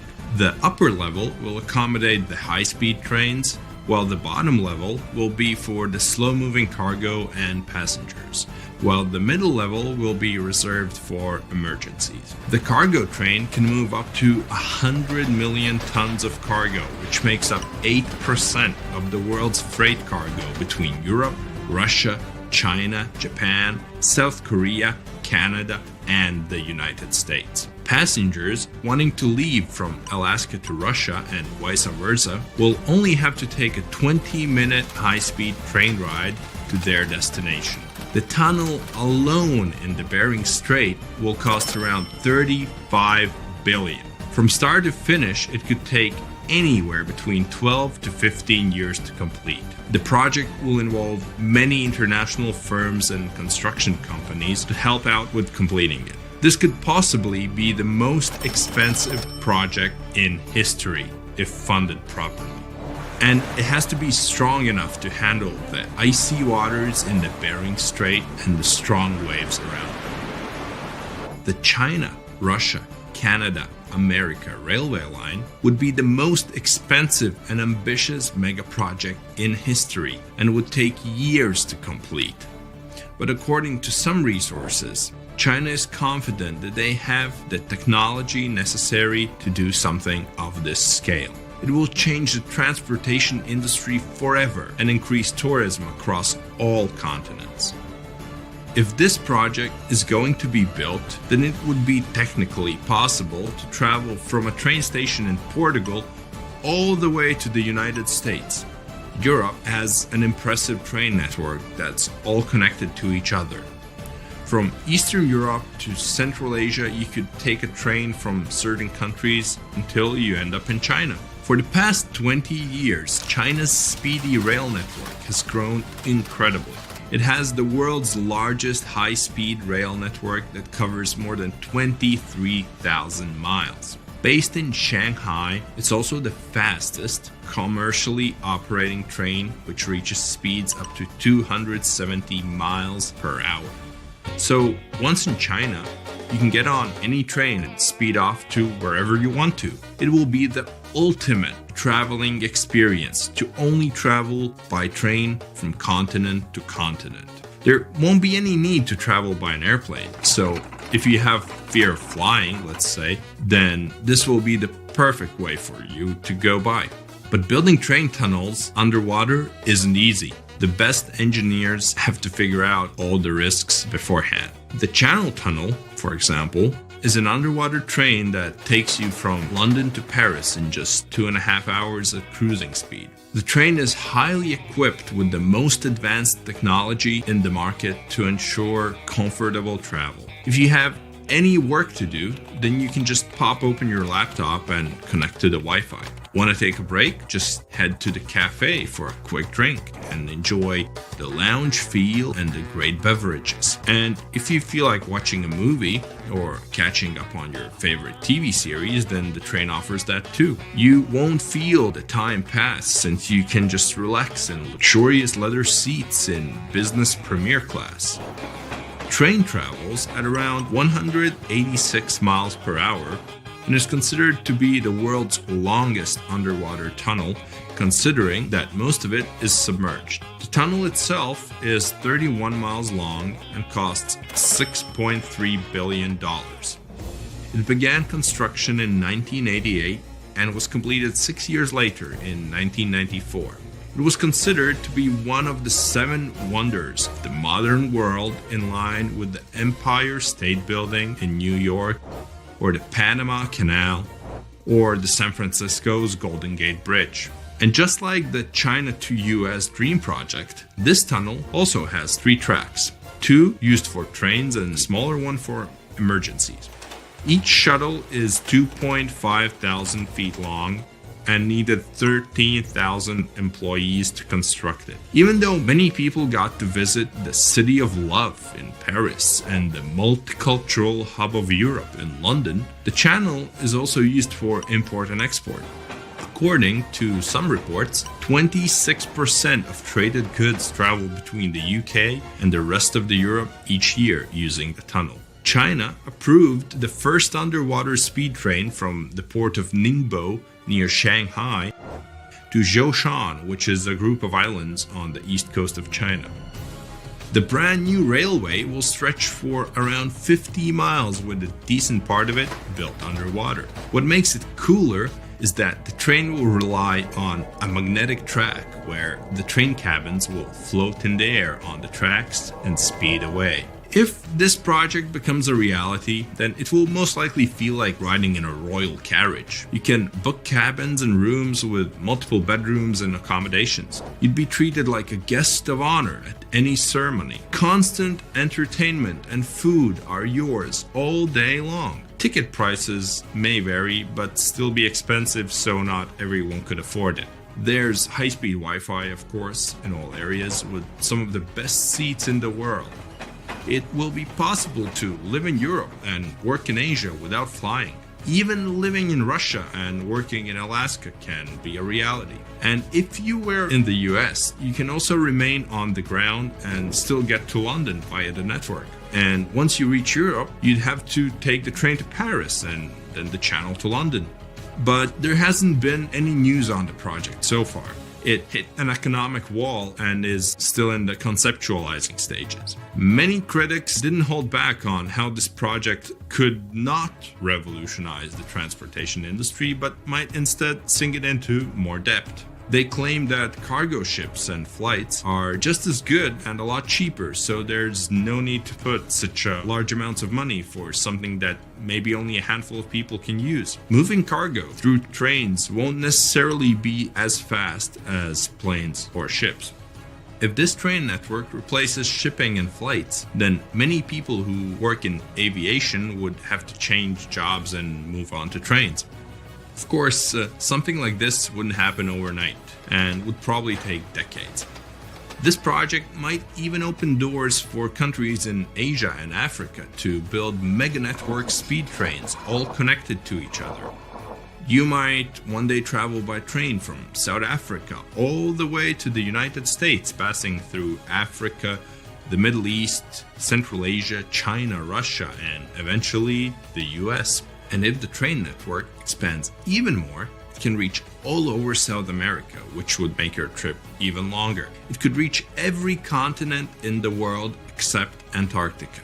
Imagine a worldwide railway network of high-speed trains connected to every station on Earth.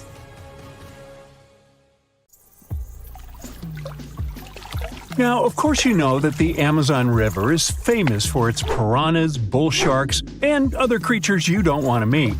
But there are even more dangerous rivers in the world. The deepest of them, the Congo, goes so far down in some sections that even light can't reach there.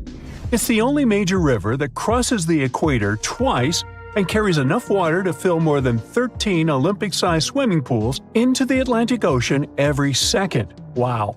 Even the most experienced boaters have trouble passing through all of the river's strong currents, rapids in its upper part, and waterfalls and gorges in the lower section. The Congo currents are so fast and powerful that they even divide animals like mountains and oceans do. There are new species of fish evolving separately on the two banks as they can't reach the other side and breed with each other. One of the most dangerous types of fish living here is the Goliath tigerfish. These monsters, that grow up to 5 feet and travel at the speed of 25 miles per hour, are relatives of piranhas. Their mouths are full of vicious, razor-sharp teeth. Their females lay hundreds of thousands of eggs, and the offspring are predators from birth. You have a good reason to fear the Goliath tigerfish, as they're the only freshwater fish in Africa that have attacked crocodiles and even humans. Okay, not swimming there. There are dense jungles and more hungry wildlife, including snakes and some aggressive hippos, all along the river. Still, it's used as a water highway in Central Africa, so barges traveling on it for weeks are often crowded with up to 2,000 people and capsize every now and then. And if you believe the local folklore, there's one more thing to be afraid of: the one who stops the flow of the rivers, a dinosaur-like beast that is said to live in the Congo River basin. There have been over 100 sightings over the last century, but no one can provide solid evidence the beast is real. At the turn of the 21st century, there was a series of terrible, mysterious stories on the Kali River in Asia. Something described as a mud-colored water pig would drag swimmers underwater in front of terrified eyewitnesses. British biologist Jeremy Wade stepped up to crack the case. He noticed that all the scary incidents were happening in one specific spot, stretching about 4 miles. Villagers told him this creature was growing big and bad from all the food it got.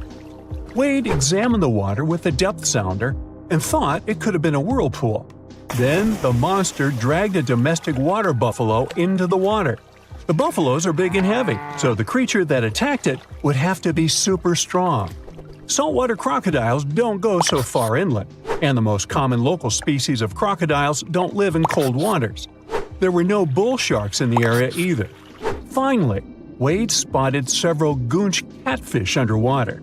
Some of them were human-sized. They couldn't capture these monsters with a regular fishing rod, but a special ceremonial construction did the job. The largest fish was 6 feet 7 inches long and 3 times the weight of an average gaunch. It was large enough to take down a human or a large animal, but Wade mentioned there could be even bigger ones living in the Kali River. The Orinoco River in South America is dangerous to navigate because of some crazy curves and strong underwater currents. It's easy to get lost here, even if you have your GPS on. There are sudden waterfalls all along, and you must be prepared to handle those to survive. The river is the only home to a rare Orinoco crocodile and has some pretty scary-looking vampire fish swimming around. This payara fish has sharp, spiky daggers that line their gums and 2 elongated fangs that rise from their lower jaws. Could probably use an orthodontist and some braces, you think? It's a ferocious hunter constantly looking for the next victim, which is going to be a medium or large-sized fish. If a human catches a payara, it will defend itself, leaving cuts, nips, and bites, but there are no known cases of this cutie taking a human life. Well, that's good. The Yellow River in China received its name after its color, but it wasn't always this yellow.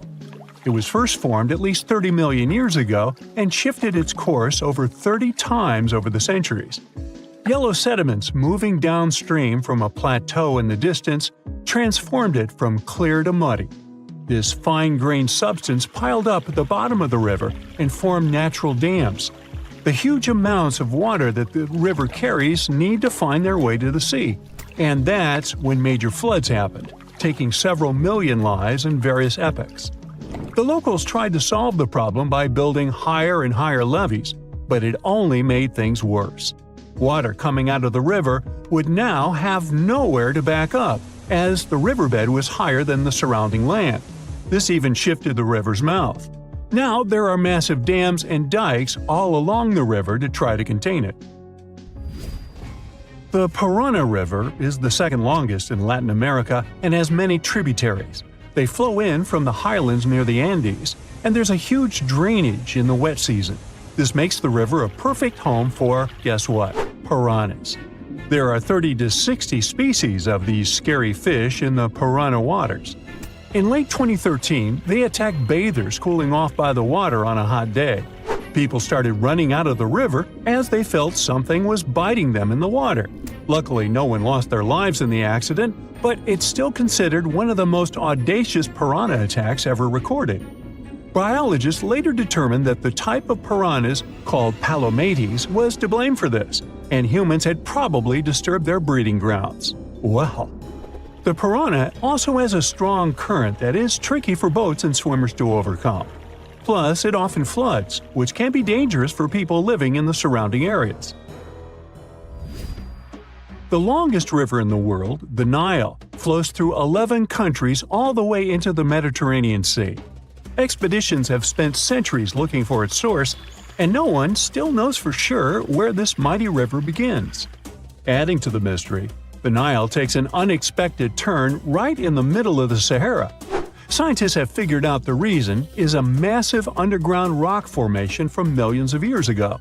The Nile has served as the most important water highway for civilizations through centuries, but it has some pretty dangerous inhabitants, like crocodiles that grow to be 20 feet long, which is slightly more than the height of an average giraffe. These bad guys can reach a speed of 30 miles per hour on land and take the lives of a couple hundred people every year. Hippopotamuses that also live here sometimes go after boats, and venomous snakes like the black mamba and the Egyptian cobra add to the mix. One of the most dangerous creatures on the Nile is the mosquito, as they carry around all sorts of diseases that affect hundreds of thousands of people. The Brahmaputra River in Asia carries waters from the mighty Himalayas. When the snows in the mountains melt, the river floods massively, causing landslides, displacing millions of people, and taking the lives of hundreds of animals in the nearby national parks. Such floods are also common during the monsoon season in India, from June to October, with heavy rains. The course of the Brahmaputra River is changed incredibly over the past 2.5 centuries. Erosion is another danger it's hiding. The banks of the river are mostly made of weak cohesive sand and silt, and even though the erosion rate has gone down, it is still the reason a lot of people lose their land and get displaced. The Brahmaputra is one of the few rivers in the world that has a tidal bore. That's a strong tidal wave that pushes up the river against the current where a river empties into an ocean or sea. And there you have it.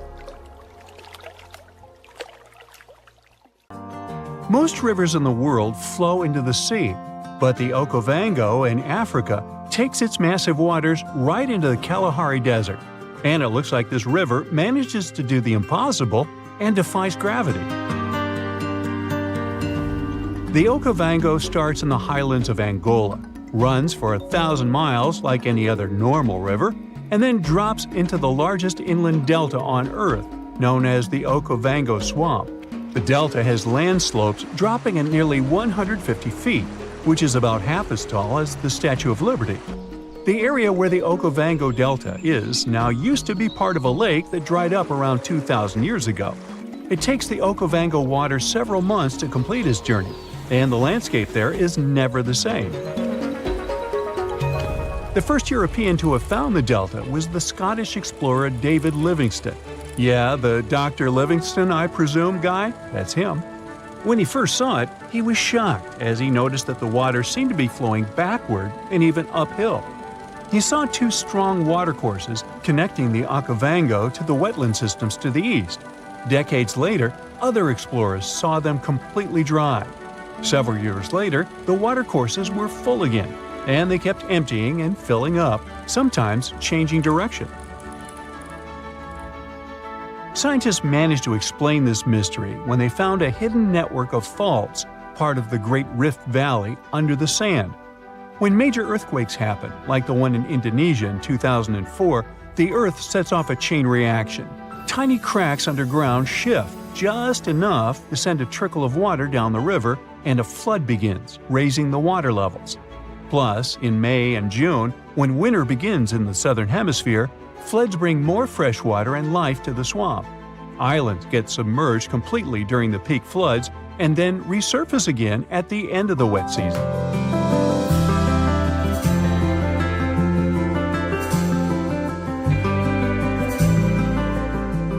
Wildlife just loves all the water in the delta, and you can often see migratory elephants bathing among pink lily pads and silverfish, bream, barbels, and other fish.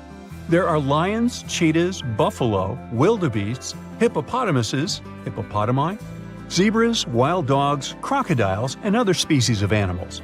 Storks, ibis, herons, cranes, and geese like to fly by, along with 450 species of birds.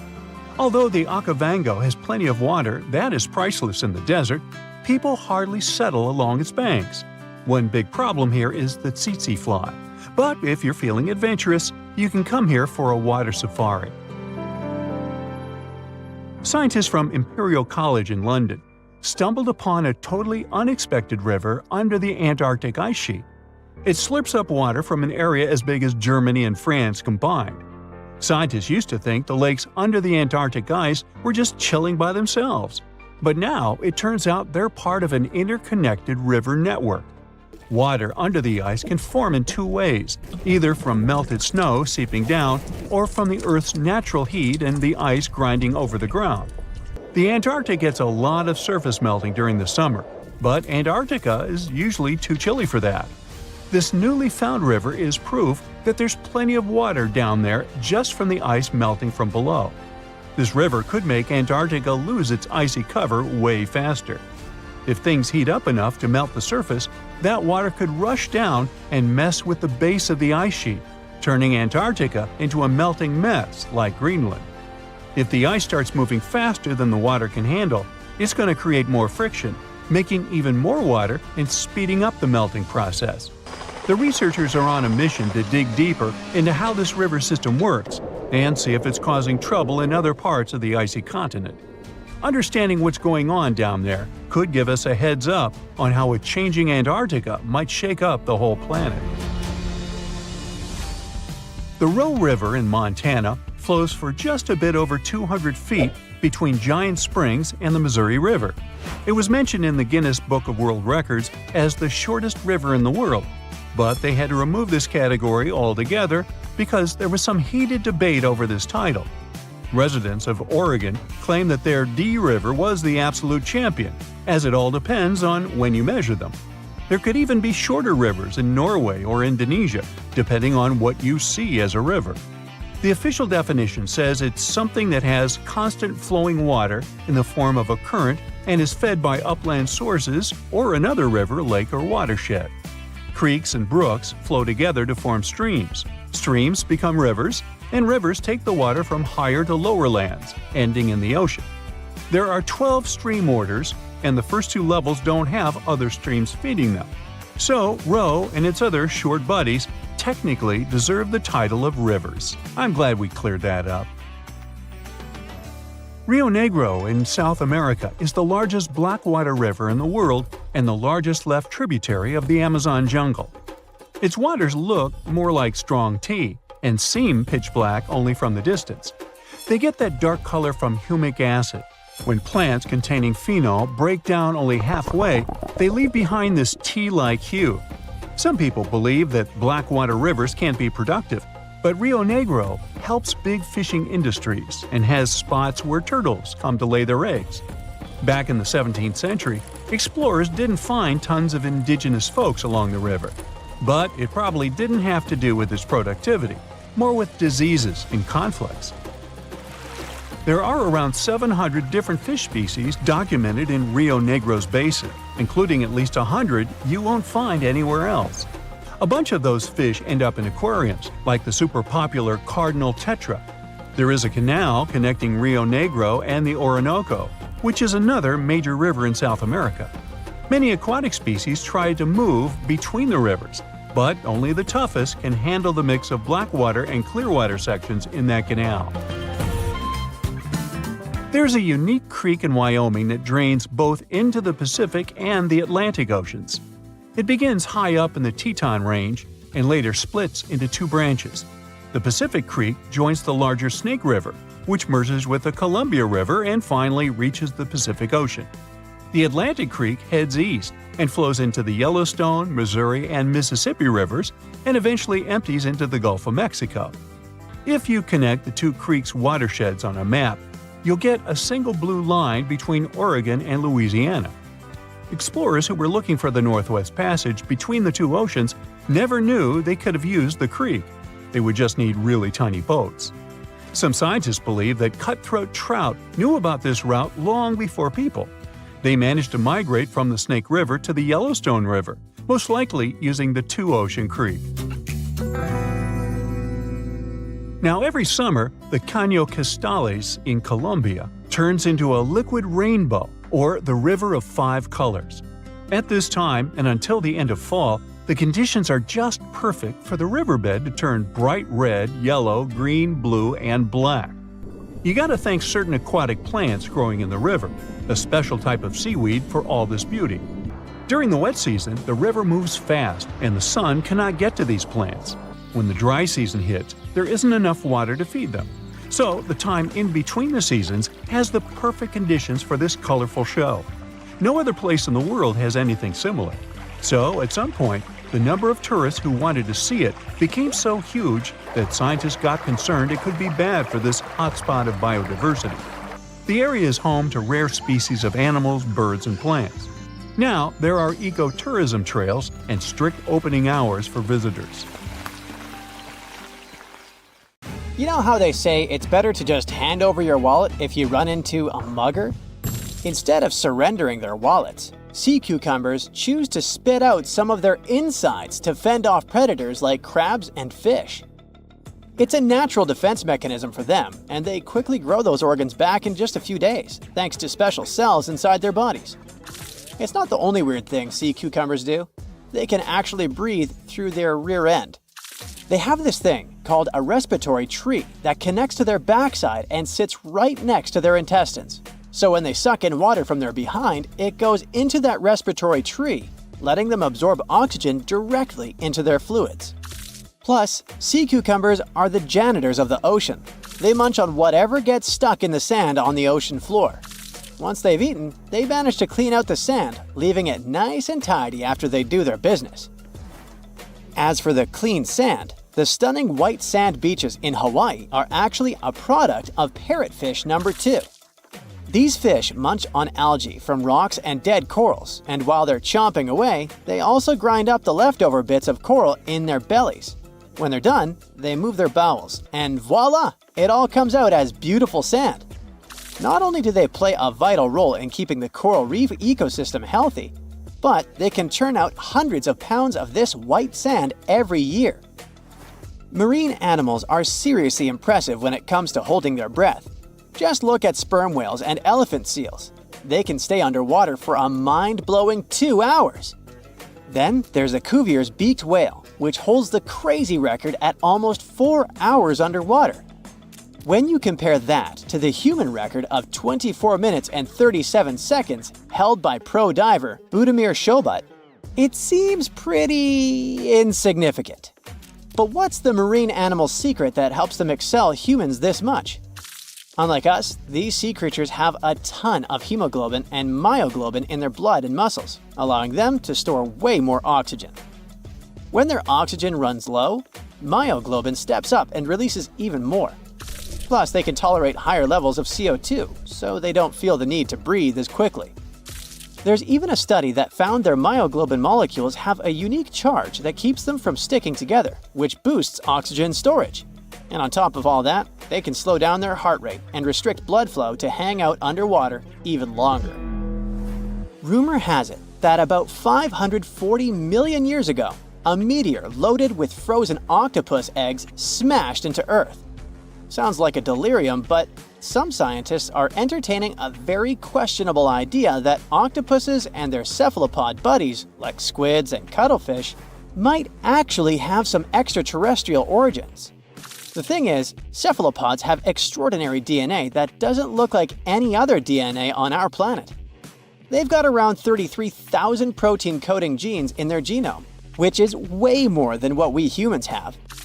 A recent study suggests that their evolutionary story shows some odd traits that might hint at a connection to space, like they could be from some super far-off past, or even the future. The researchers went as far as to claim that modern octopuses could be the descendants of these frozen creatures that hitched a ride on comets and splashed down in our oceans. And why octopuses? Well, they really stand out in the animal kingdom. They can use different tools to build their own houses, and they can even solve everyday problems independently of their brain, as 2/3 of an octopus's neurons are in its arms. These traits seem to have just appeared out of nowhere during evolution. They even tossed around another quirky theory. What if an extraterrestrial virus crashed into early squid populations and gave them a crazy boost in evolution, turning them into the octopuses we know today? Anyways, these are just fun speculations without any hard proof. Now, this funky object is an animal, not a rock. It's called sand dollar. Just look at the shape of its shell. Once sand dollars are exposed to the sun, their shells lose their soft, spiny covering and become bleached white. Back in the day, beachcombers thought these shells looked a lot like big silver coins, kind of like the old Spanish dollar that was about the same size. But if you prefer, you can call them sand cakes instead. These quirky creatures have tiny spines on their surface, and they glide along the ocean floor. They use small tube feet that line the grooves on their underside to grab bits of food like plankton and algae, which they then send to their mouths. Inside, they have 5 triangular teeth that help them munch on their meals. In some Georgia folklore, sand dollars are said to represent coins lost by mermaids. Sand dollars have a unique talent for cloning themselves. They can do this for a bunch of reasons, like when a predator comes around. Some species of sand dollar larvae can actually split in half as a defense mechanism. It takes about 24 hours for them to clone themselves, and the new larvae end up being about 2/3 smaller than the original, which helps them hide from danger. Wait, is that a giant sea hot dog racing through the ocean? Sorta. Some scientists have joked that sperm whales seriously resemble enormous hot dogs. These massive creatures can take quick naps, standing up for about 10 to 15 minutes. They only sleep about 7% of the time, mostly between 6 p.m. and midnight. Sperm whales also have a cool ability to retract and extend their eyes, thanks to a thick retractor muscle around them, but they can't actually roll their eyes in their sockets.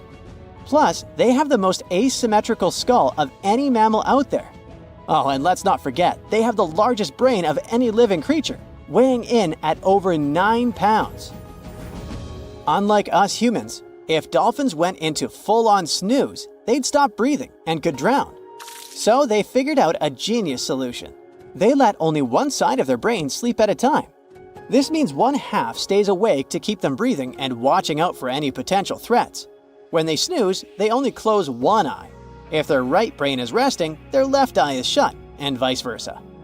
This unique sleep style is called unihemispheric sleep, and it lets them recharge without ever fully losing awareness. On top of that, dolphins might be using corals and sponges like their own little pharmacies. Scientists have seen them rubbing their bodies against specific types of coral and sponges, suggesting they might be treating skin issues. They've even spotted dolphins lining up to take turns at these spots, using corals like Gorgonian coral Rumphella aggregata, leather coral, and some sponges. What's really fascinating is that researchers have analyzed these corals and found they contain compounds that could help with dolphin skin conditions, which can sometimes lead to infections and lesions. Now, the big question is figuring out exactly how each type of coral helps dolphins, and if it really boosts their health overall. Sea urchins aren't exactly the Usain Bolts of the ocean. They move slowly by crawling with their tube feet and occasionally give themselves a little push with their spines. These little guys have just 5 teeth, which they use like a beak to scrape algae off rocks, which I'm pretty sure is the ocean's version of an all-you-can-eat buffet. But since all that scraping wears their teeth down, they're in a never-ending dental replacement program. Scallops are the underwater equivalent of the world's most confused security cameras, sporting up to 200 tiny eyes on their shells. These eyes are high-tech. They can even adjust their pupils to light. Instead of working like ours, scallop eyes have a unique setup.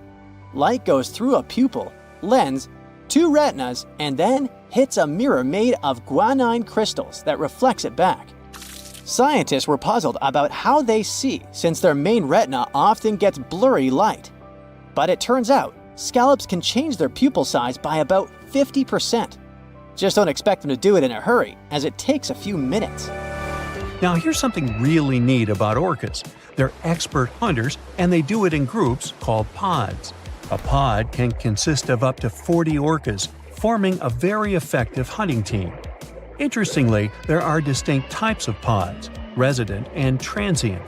Resident pods are more into fish, while transient pods have a taste for marine mammals. But no matter what type of pod they belong to, all orcas have one thing in common: they are master collaborators. They work together using smart hunting techniques that are often compared to the teamwork of wolf packs.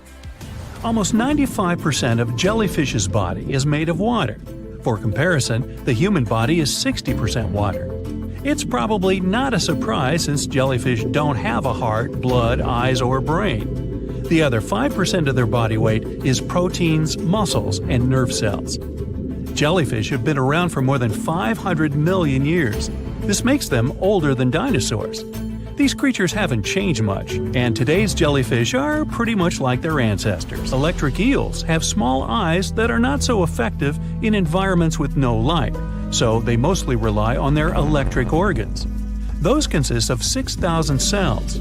Eels use them to stow power, similar to batteries. These creatures use electricity like bats use their radars or dolphins their sonar. An eel can also produce enough electricity to power a panel of light bulbs. There's a small tropical archer fish that can learn to recognize human faces. This fish has an interesting ability to spit small jets of water from its mouth. Researchers showed the fish the image of 2 different faces placed side by side. One was unknown and the other was familiar. The fish was supposed to spit water at the familiar one. The creature took the right guess more than 80% of the time. There's such a thing as a sea unicorn. That's an animal called the narwhal. Its horn is actually a tooth that can grow up to 10 feet long. Manatees, also known as sea cows, are distant relatives of elephants. Their weight can go up to 1,000 pounds. These creatures are vegetarian and need to eat around 10% of their total weight on a daily basis. That's lots of sea salad. In some cases, manatees share space with alligators, but they get along pretty well. You can even find a photo from Florida where an alligator rides a manatee's back. Frogfish have special fins that help these creatures walk along the sand. They're very useful in shallow waters. A ghost pipefish is hard to see, but once you spot it, you're bound to get really surprised. Its head makes up over 40% of its body. Crabs don't feel like wasting time on such formalities as putting foods in their mouth. That's why they taste it with their feet, which is where their taste buds are.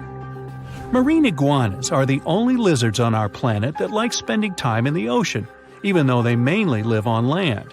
They're herbivores that feed in shallow waters and swim like snakes. Iguanas use their long claws to hold onto the bottom when they need to graze. Green turtles can cross over 1,400 miles when migrating. They try to find the perfect spot to lay their eggs. Penguins sort of fly when they're underwater, reaching a speed of 25 miles per hour. More than 5 million years ago, I've heard, I wasn't around then, deep-sea worms and humans had a common ancestor. So we still share 70% of our genes with these creatures, and with sea stars, squid, and octopuses. Now, octopuses are in fact incredibly old. The oldest known fossil belongs to an animal that lived almost 300 million years ago. FYI, this is before our dinosaur buddies roamed the Earth. Wait, there's more! Octopus arms have a mind of their own. That's because 2/3 of their neurons lie in their arms, not in their heads. This means that their arms can problem solve how to open a shellfish, while their owner is worried about other stuff entirely. Talk about ninja-level multitasking. Oh, and like other animals, such as chimpanzees and dolphins, octopuses have proven to be good at maneuvering tools, like picking up old shells and using them as a temporary home. Now, of course, the most intelligent animals on our planet are humans, according to humans. But we don't seem to give pigs enough credit. Pigs are so smart they can play video games. No, not Minecraft.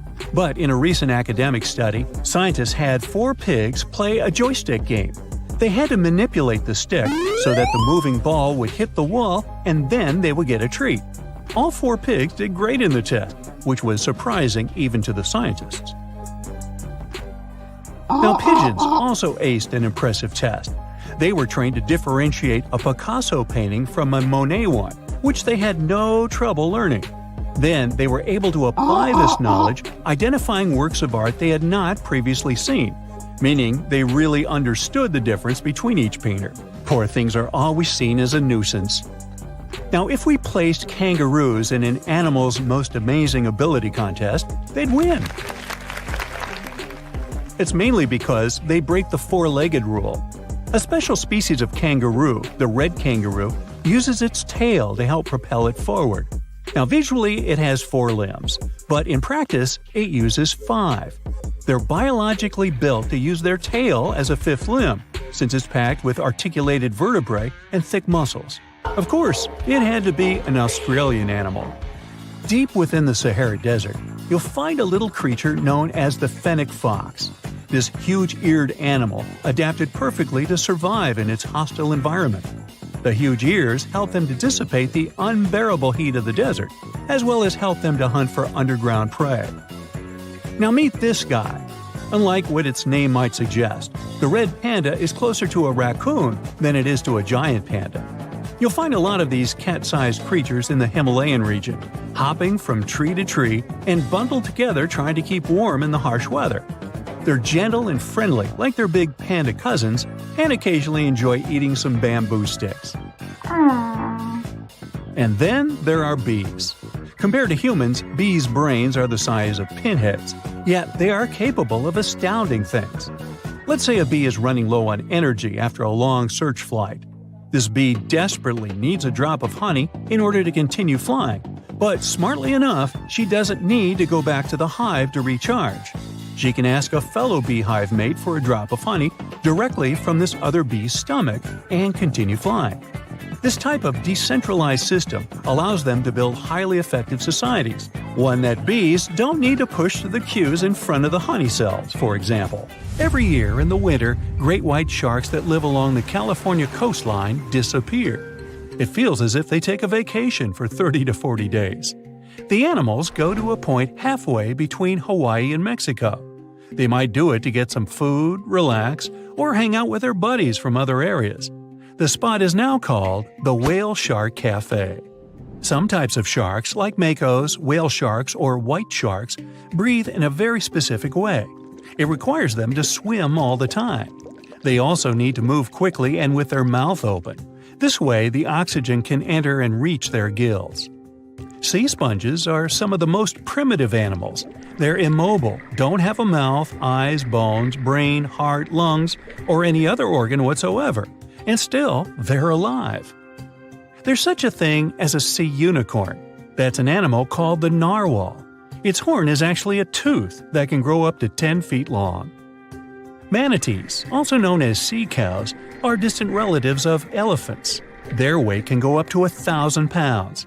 These creatures are vegetarian and need to eat around 10% of their total weight on a daily basis. That's lots of sea salad. In some cases, manatees share space with alligators, but they get along pretty well.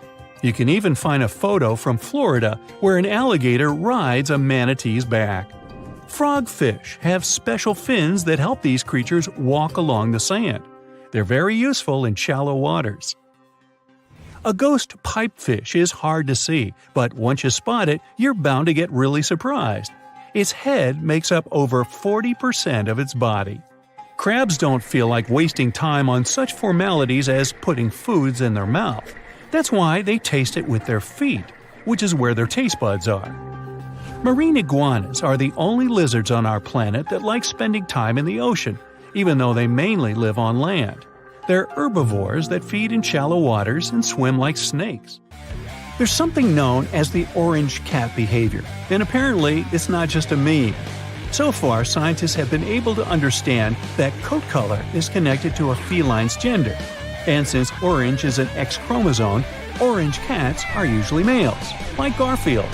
The so-called orange cat behavior describes ginger cats as agents of chaos. Again, pretty much like Garfield. However, there haven't been any conclusive studies on whether coat color and cat behavior are truly linked. In terms of vision, mantis shrimps probably have the most psychedelic vision out of all animals. These funny-looking creatures have a whopping 16 varieties of photoreceptors, with 5 of them reserved for the ultraviolet or UV spectrum. Ultraviolet rays are really short wavelengths, which are invisible to humans. The thing science still doesn't understand is how exactly these mantis shrimp view the world around them. Sure, they can perceive a bunch of colors, but they can't necessarily distinguish all of these colors among themselves. It can be that they just see a lot of really vivid, really blurry colors, but we haven't figured out a way to check that out. Now, to say sloths are cute is an understatement. They may be one of the friendliest animals in the jungle, but there's more. If you look closely at their fur coat, you'll notice hints of green. These greeneries are actually tiny little algae that grow alongside sloths. They help sloths to camouflage better in the jungle, but they also nurture them. The little cracks inside a sloth's fur create the perfect environment for algae reproduction, and scientists have found species of algae that don't exist anywhere else in the world. They do get by with a little help from their friends. Deep within the Sahara Desert, you'll find a little creature known as the fennec fox. This huge-eared animal adapted perfectly to survive in its hostile environment. The huge ears help them to dissipate the unbearable heat of the desert, as well as help them to hunt for underground prey.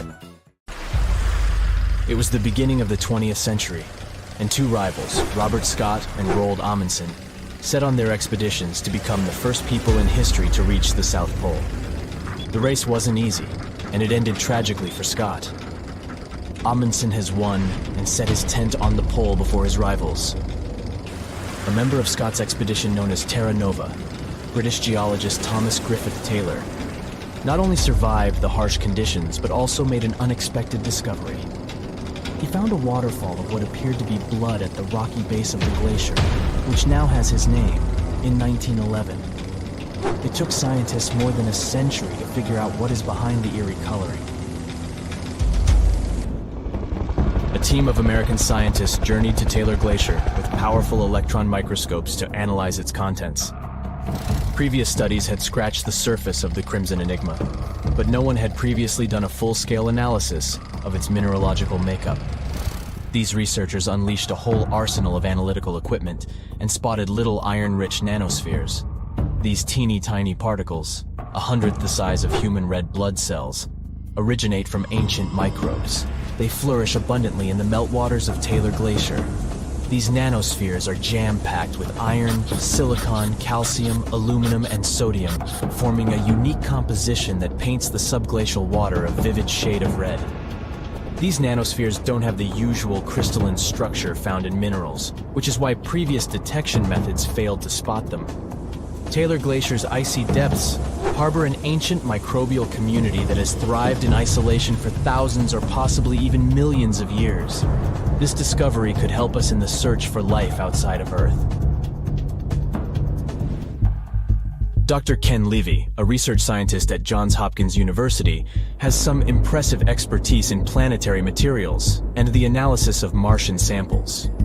He decided to find out what would happen if a Mars rover landed in Antarctica. Could it figure out what makes blood falls so mesmerizingly red? So, researchers treated Bloodfalls as a simulated Martian landing site. They used techniques inspired by the rovers exploring the Red Planet. The samples they collected were sent to Johns Hopkins processing facilities. There, Livy unleashed the power of transmission electron microscopy and revealed the enigmatic nanospheres. He made the conclusion that our current methods of analyzing other planets' surfaces with rovers fall short. They can't unravel the true nature of environmental materials, especially on chilly planets like Mars. These materials might be super tiny and non-crystalline, throwing off our detection methods. To truly grasp the essence of rocky planets, we'll need transmission electron microscopes. Strapping one onto a Mars rover isn't feasible yet, but it could mean a start of a new era in space exploration. Have you ever seen a waterfall on fire? Every February, when the stars align just right, Horsetail Fall in Yosemite National Park gets a sensational makeover. As the sun sets, its rays hit the waterfall at the perfect angle, transforming it into a blazing display of vibrant orange and red hues. We don't know exactly who and when discovered this natural miracle. The original valley dwellers may have known about it, but they kept it to themselves. It wasn't until 1973 that photographer Galen Rowell captured the first known photo of the waterfall, bringing it into the limelight. Since then, the firefall has become a global sensation, spreading like wildfire on social media and drawing crowds from far and wide. This magnificent cascade draws hundreds of spectators every year, but they can only see the show under certain conditions.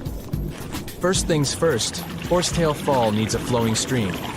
If there's not enough snowpack in February, the waterfall won't have enough water to create the magic.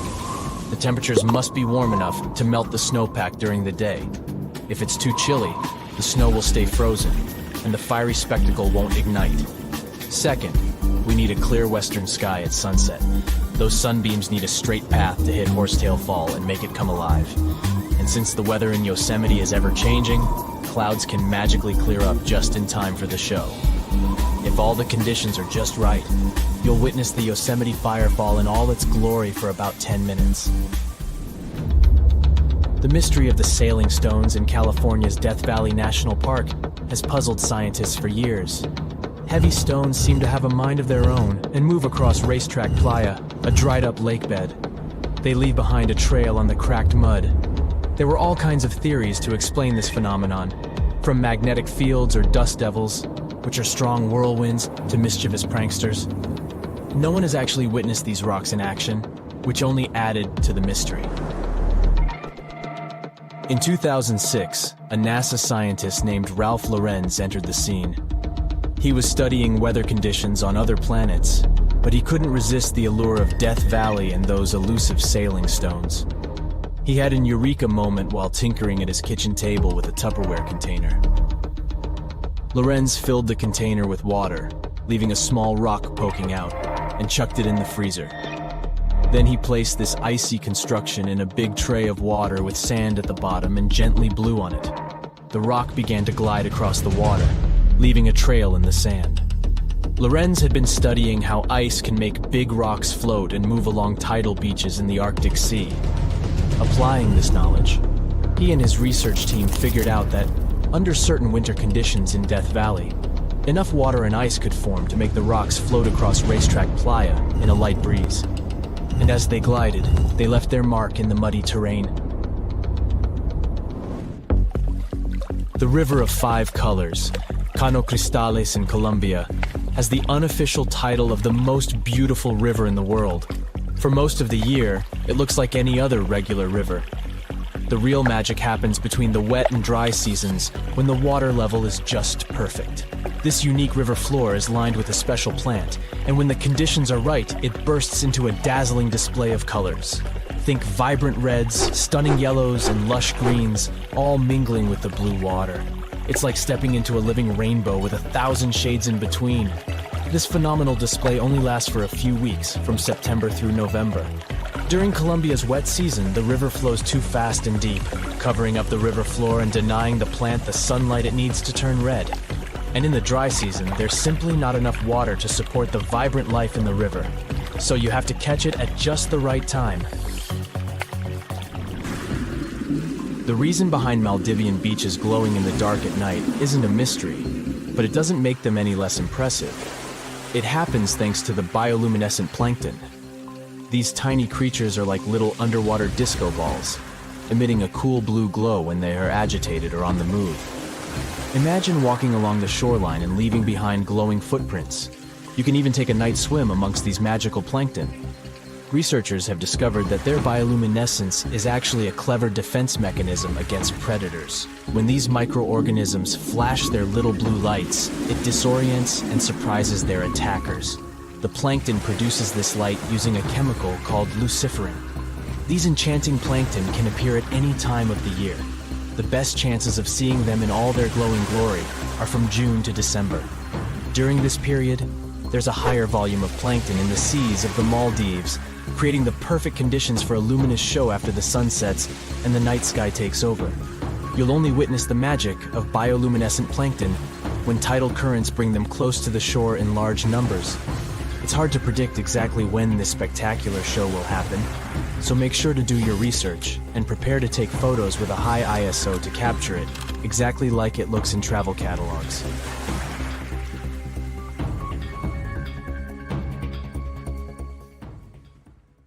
Not a lot of people have heard of this mysterious body of water named after famous English explorer Sir Francis Drake. Even though Drake himself never sailed through these waters, one of his ships did pass near this location and discovered a connection between the Atlantic and Pacific Oceans. That's how the area got named the Drake Passage in 1578. Soon enough, the passage became known for some mysterious disappearances. It got the reputation of being the roughest and most unpredictable stretch of water in the world. It's now known for its strong winds and rough seas, with waves that can reach up to 60 feet in height. The passage also has powerful currents with speeds never seen before. Does it sound like a good start to an adventure book? Sure, it doesn't make the place any less real. If you ever decide to travel between the southern tip of South America and the southern tip of the Antarctic Peninsula, you will come across the infamous Drake Passage. We call this place the Drake Passage today, but locals still believe it should be named after Spanish explorer Francisco de Oces. He was a Spanish navigator who, in 1525, led the first known European expedition to navigate the Drake Passage. The trip was part of an attempt of Spain to find a new route to the Spice Islands in the East Indies. Oces and his two ships, the San Lesmes and the Santiago, sailed through the Strait of Magellan and into the Drake Passage, where they encountered treacherous weather and rough seas. Despite the difficulties, they successfully navigated the passage and became the first Europeans known to have done so. However, the expedition failed to find a new trade route, and the crew returned to Spain with no significant discoveries. Some years later, in 1616, another ship captained by Dutch navigator Willem Schouten made one of the most successful voyages through the Drake Passage. Despite the difficulties of navigating the often turbulent seas, eventually, the Drake Passage became an important part of international trade routes in the 19th and early 20th centuries. But this dangerous area holds many secrets. The record of one of the most famous events that happened here takes us back to the year 1914. During that time, a British explorer named Shackleton wanted to travel to Antarctica with 27 men split between two ships. Those were named the Endurance and the Aurora. The explorers wanted to check out two routes that reached the continent. But in 1915, the Endurance got stuck in ice while crossing the Drake Passage and was slowly crushed. Shackleton and his crew had to leave the ship and could only gather some personal belongings. The Endurance eventually sank, and the crew had to survive on ice for a while. The mission changed from exploring to surviving, and only in 1916 all the men were rescued. The Aurora suffered a similar fate. It also got stuck in ice, and 3 men were lost at sea before the rest of the crew was rescued in 1917. For many years, the ship Endurance was thought to have been lost forever. But in 2022, a group of specialists went on a trip to find it. They left from Cape Town, South Africa on February 5th. The leader of the group said it was most likely the most difficult shipwreck search in history. They used special equipment to find the ship under the water and then used a special underwater camera to take a closer look. The members of the team were sure they had found the Endurance because it was in a place where very few ships had ever been. Despite being 10,000 feet underwater, the Endurance didn't look so shabby. It was actually pretty well preserved for a ship that had been underwater for more than 100 years. The explorers were still even able to see the word Endurance written on it. But it's not just ships that have a hard time with the Drake Passage. A plane with 38 people on board seemed to have disappeared over the Drake Passage in 2019, according to the Chilean authorities. It's believed it hit the icy and rough waters of the passage. Rescuers used ships, planes, and satellites to search for the missing plane and its passengers in the area where it had last sent messages. But the harsh conditions of the Drake Passage made the search very difficult. The exact location where the accident had happened was eventually found, but there were no survivors. The Viking Polaris is another of those ships that got damaged in the passage, even though it was designed for tough conditions. It was faster than most ships and more stable because of special equipment that kept it balanced. One night, back in 2022, the waves were indeed big, but the ship seemed to be doing well in the rough weather. But then, on its way back to port in Ushuaia, Argentina, a rogue wave suddenly hit the ship without warning. People on board felt like they had been hit by an iceberg. Rogue waves are much taller than other waves around them, and they're very unpredictable. Scientists still don't know exactly why they occur. When this rogue wave hit the Viking Polaris ship, it immediately broke windows on the second deck. Some people on board were hurt, but thankfully, most of them had been properly trained before boarding the ship and knew what they had to do in case of an emergency. The crew was also very good at helping the passengers. Most of them even claimed later that they would board the ship for the second time, despite such an unexpected experience. The boat eventually made it to the port without suffering further damage. What makes this region so hard to cross, though? For starters, the Drake Passage is a wide and deep area of water. It's about 500 miles wide and has a depth of 15,000 feet. Even the most experienced sailors who cross the passage every year say it can be dangerous, unpredictable, and even scary at times. And that's even considering the modern technologies we have today. The area is a mix of warm and cold temperatures, which can result in ravishing storms. Strong winds from the west push the water from the Pacific Ocean into the passage, creating waves and swells that can reach up to 30 feet or more. If accidents happen here, things can get ugly faster than anywhere else. The Drake Passage is a part of the ocean where the water is very cold and has strong currents. The bottom of the ocean there is also not stable, making it harder to find things like a plane or a ship. These days, we have modern technology that helps us feel safe, even when we're passing through rough seas. However, if you are planning to travel by boat to Antarctica, make sure you're ready for the rough sea in the Drake Passage, and for feeling a little uneasy. This can happen even to the most experienced of people when the waters are rough, but it's especially tough if it's your first time. Some people bring remedies to avoid feeling sick, like ginger gum or scented wristbands. Others find it helpful to look at the horizon. Test things out to see what works for you. Once you arrive at the Drake Passage, you'll be surprised to see that lots of different animals live there. You can see many types of dolphins, birds, whales, and penguins. The water in the Drake Passage is also good for small animals like plankton, krill, which bigger animals such as whales, penguins, and seals generally have on their daily menus. As you get closer to Antarctica, watch out for the South Shetland Islands. These might be the first pieces of land you'll see. They're also located in the Antarctic Peninsula and were first discovered in 1819 by British explorer William Smith. The South Shetland Islands are home to severe active volcanoes, including Deception Island and Mount Fenton. The islands are also where you can find a number of endemic species, including the South Shetland Islands Gentoo penguin, which is only found on this piece of land. A bridge, a very helpful structure that traces back to the Neolithic times. The oldest bridge in the world, at least the one that is still standing, is the Archaeology Bridge, built more than 3,000 years ago. But there's a river you cannot cross using a bridge. the Amazon River, the largest and longest river in the world. Okay, the Nile River is actually the longest river in the world, but the Amazon wants both titles for itself. The Amazon River is born in Peru and crosses Colombia and Brazil until it reaches a massive delta at the Atlantic Ocean. Its waters travel a longer distance than Frodo and Sam, and yet not a single bridge has ever been built over it. Why is that? First of all, seasonal floods change the size of the river.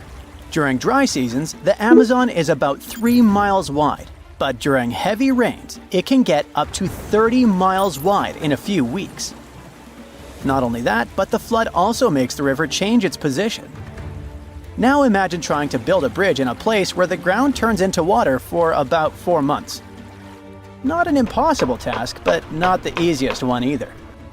Now, if you look back at your geography classes, you might remember that the soil of the riverbank can be very soft, especially in the Amazon, which means it can erode and shift. Heavy rains also create marshes, a type of wetlands that actually reduces the magnitude of the floods and purifies the water. It's also home to many animals. This means that to build a bridge, part of this wetland would have to be drained, which would ruin the lives of all those animals. Besides, the foundations of said bridge would have to be deep, and that would cost a lot of money. The rain creates yet another problem for the potential bridge. It increases the river's water level by 13 to almost 50 feet. Of course, bridges have been built in deep rivers before, like the Padma Bridge, a gigantic structure with a foundation of 417 feet. But because the soil of the Amazon River can erode easily, a bridge would have to be built using floating structures, known as pontoons, and they're not helpful in a river that changes depth whenever it feels like it. Next on our list of things that are a problem to human endeavors is the Amazon rainforest. This forest spreads over 9 countries and is so big and so dense it could cover about half of Europe. This means that a bridge would almost likely connect one patch of the forest to another. A pointless improvement to the lives of capybaras and jaguars. Of course, the real users of such a bridge would be humans. Most people live around the tributaries of the Amazon River, not around the river itself, because who wants to live like a beaver at a dam? There's even a state called Amapá on the left side of the Amazon River that is completely cut off from the rest of Brazil. You could easily take your car and visit its neighbor, a place called French Guiana. But if you wanted to go to another part of Brazil, you'd have to find other means of transportation. Aside from small riverside populations that live right on the riverside, of the Amazon, bigger cities were built near tributary rivers, like the Rio Negro, which has a bridge, by the way, and the Nanay River in Peru. The bridges that go over the Nanay and the Rio Negro are the only 2 bridges over the rivers in the Amazon basin. The lack of good roads and highways inside the Amazon also makes the creation of bridges a pointless endeavor. Back in the 70s, humans had big ideas on how to explore the Amazon ever more, which is why they decided to build a highway which would cut the Amazon basin from left to right. The road, called the Trans-Amazonian Highway, was supposed to bring people to the heart of the Amazon. But it seems like the difficulties of building more than 2,000 miles of road inside a dense rainforest were not foreseen. Halfway through, the project was abandoned because it was super expensive and problematic. Nowadays, highways in the Amazon basin are always flooded, filled with holes and mud. This whole situation creates a ripple effect. People don't live near the river because it's hard to access it. The roads don't go there either, because it's hard to build them. Which in turn makes even fewer people want to settle on the banks of the Amazon River, because they have no roads to get them there. So, if there are no roads and no bridges, how do people live there? You're not gonna believe this, but the riverside population uses a very old but reliable invention called a boat. The Amazon River is fully navigable, and the people that live there use it like a road. Much like motorcycles, cars, and buses, the Amazon River has canoes, speedboats, and ferries. There's even a very specific ferry called Obidense, transporting people to the municipality of Óbidos, hence the name. Locals do everything on boats.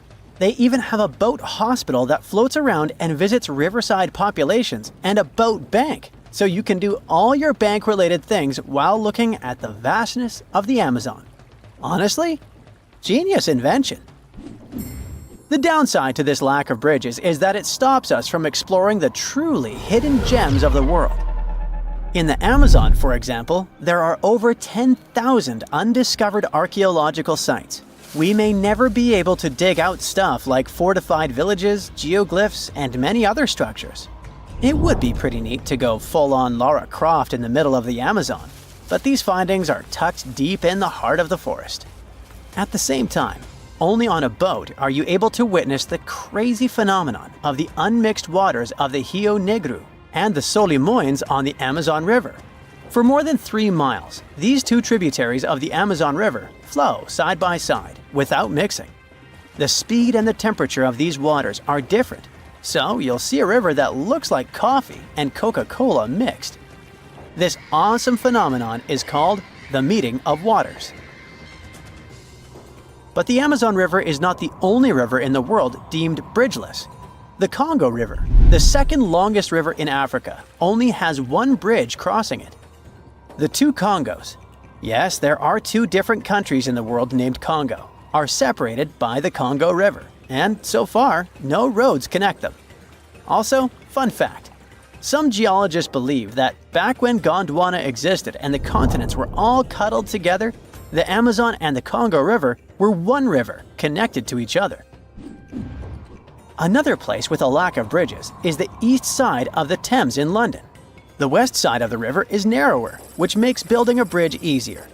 There are about 33 bridges on the west side alone, but if you want to cross the river from the east side, it's gonna be a hassle. The thing is, back in the 1800s, shipping companies decided that building too many bridges over the Thames was too expensive, because this was a shipping route and the bridges would have to be taller than usual.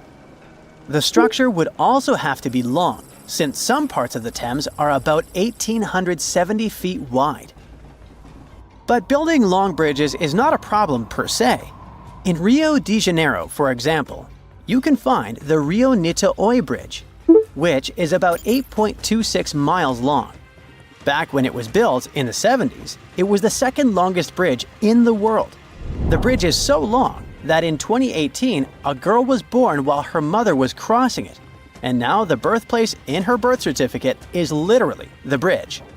There's also no U-turn on it, so if you drive onto the bridge by mistake, you're in for a long drive. So next time you feel like exploring the Amazon, remember to pack your own boat.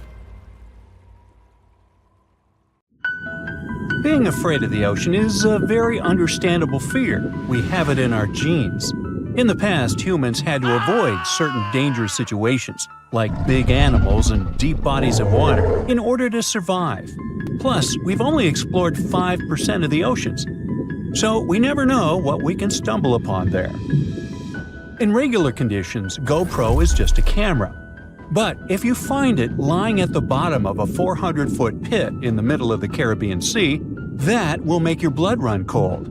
I know 400 feet may not seem like much, but a person who is deep diving for fun usually can swim from 59 to 98 feet deep only, unless they're a professional diver. But say you made it to that pit and retrieved that GoPro. That would have still been fatal to you. In this specific hole where the camera was found, there would be a layer of hydrogen sulfide, a very dangerous and foul-smelling gas, at the mark of 300 feet. The gadget was 100 feet lower, alongside its owners, 2 long-lost explorers. To this day, very few people manage to dive this deep and go back unscraped. In fact, the deceased explorers were found only with the help of submarines. Now, you might be curious about the content of the GoPro. In stories like this, we expect proof of foul play or sinister footage. But the only thing found there were the images of happy times the explorers had during their trip. A sad ending to a vacay. Now, in deep waters, you can also find many species that seem to be otherworldly, but in a cute and interesting way, like the alien sponge. This fun little fella is a sponge first seen near the Mariana Trench in 2016. It's actually part of an ecosystem dubbed Forest of the Weird. Okay, this makes it sound a bit creepy. And what adds to the weirdness is the fact that the alien sponge had two little holes that resemble little eyes, so like it's peeking at you. Ah, another fun fact? The skeleton of this type of sponge is made of glass. And if you're afraid of cockroaches, I'll let you take a deep breath here. Ready? Cool. Because on the ocean floor, there are more than 20 different types of giant isopods, beetle lookalikes, that can be as big as 14 inches. Yikes! But fear not, these guys usually roam the ocean floor for food. So, unless you dive 7,000 feet, which we've just seen is not possible, you won't run into them. Now, despite the horror movie name, the bloody belly comb jelly is actually a fascinating creature you can also find in the ocean. They live in the twilight zone of the ocean, which is between 820 and 4,900 feet below sea level. Pretty far from where you usually soak your feet. But what's so cool about this jelly is its color. Because in the twilight zone, the light is very scarce. Many animals either emit a faint glow, like the anglerfish, or create a camouflage. The jelly here is blood red because, in the pitch-black darkness of the ocean, other animals won't see it digesting colorful bioluminescent prey inside its stomach. Besides, the jelly has a row of combs that spark a very beautiful iridescent light. Beautiful and lethal. Humans also have their fair share of contribution to the weird fest that is the ocean floor. Depending on where you swim, you might just find parts of rocket engines used during the Apollo program. Now, when a rocket is launched into space, parts of it are dropped into the ocean where it runs out of propellant, making the rocket itself lighter. And a part of the Apollo 11 rocket engine, yes, that one that first took humans to land on the moon, was actually recovered from the ocean after more than 4 decades. And you can see it at the Museum of Flight in Seattle. Not a space fan? Well, there's something for the Oregon Trail lovers too. There are 2 locomotives living their best lives, or worst, depending on your point of view, just off the coast of New Jersey. They're from the 1850s and are sitting under 90 feet of water. They probably fell off of a transportation ship during a rough storm, or were intentionally pushed over the barge so that the ship didn't sink. Most of these things can only be seen while diving, but worry not. Even if you have a lingering fear of the deep ocean, you can still find weird things by simply walking on the beach. Look at these bizarre Garfield landline phones washed away in Brittany, France. The French have been having bizarre encounters with the sarcastic orange cat since the 80s, and it took about 30 years for French farmer René Morvan to come forward with a simple explanation. A shipping container with Garfield merchandise got stranded in the sea, only to find its final resting place in a sea cave. We bet Brittany locals are still haunted by the creepy smile of that landline phone. And just like a storm uncovered the Garfield secret stash, it also moved a few ships that sank more than 600 years ago.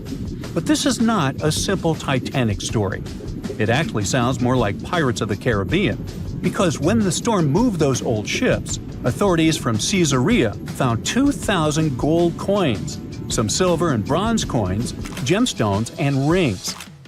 It was a bigger treasure than a dragon could hoard. But don't get your hopes up. Even though most of the underwater archaeological zones in this region are open to divers, these treasures are safely tucked away in a museum. Speaking of pirates, and I was, another weird thing you can find chillin' in the ocean is the pirate city of Port Royal, Jamaica. In 1692, the city was devastated by an earthquake, followed by a tsunami. A really bad twofer. But the good news is, you can still visit it today, well, scuba diving, that is. This is actually not the only sunken city in the world. There's also Thonis Heracleion in Egypt, which is not at the bottom of the sea per se, but at the mouth of the Nile River. There's also Baiae, a Roman town built atop a supervolcano. Now, you might be thinking Baiae had the same fate as Pompeii, but guess what? The floor actually sank and the town went down with it. So, have you ever heard of underwater crop circles? Back in 1995, divers in Japan spotted perfectly round circles formed in the sand. They were 6 feet in diameter and looked like those crop circles from sci-fi movies. Scientists simply couldn't figure out what or who did it until they caught the culprit red-handed, a tiny male pufferfish only 4 inches long. This little guy uses its body and fins to draw circles and squiggles and decorates his creation with seashells and corals. It takes the fish about a week to do so. All this hard work is part of a mating ritual, and if a female pufferfish likes the art, she will lay her eggs there, right in the center. The circular design of the underwater crop circle actually channels fresh water to the middle of the circle, the ideal scenario for the eggs to develop. And guess what? After she lays the eggs, the female pufferfish leaves, and it's the male that tends the eggs. But just in case fishes are not your thing, we can also offer you a cargo of rubber duckies, turtles, beavers, and frogs, 28,000 of them to be exact. These bath toys were traveling from China to the US, but much like our friend Garfield, were caught in a storm in 1992. From the North Pacific, our friendly duckies and beavers made their way to the UK by 2007, but some were bolder and traveled to Australia, Indonesia, Chile, Hawaii, and even Alaska. Now, have you ever seen a strange thing washed up by the beach? Let us know in the comments. Bye. If you need to cross a river, always check the conditions first. Choose the narrowest point where the current is slow and try to avoid deep and fast-moving areas. If you have an opportunity, put on sturdy footwear and find a walking stick. It'll keep you more stable. When crossing, always face upstream and maintain a slight angle. If you're moving in a group, link arms. It'll provide you with additional support. If the conditions become too challenging, turn back immediately. And never try to cross a river at night. That's one of the most dangerous things you can do.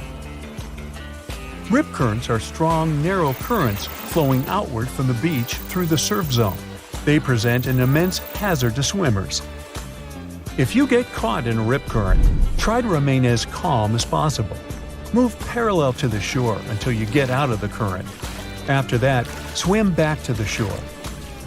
If you can't get out of the current, float or tread water and signal for assistance. You can do it by raising one arm and waving. If you accidentally fall into rapids, immediately grab onto something you can find around you, like a log or a bunch of sticks. It might prevent you from being dragged further away.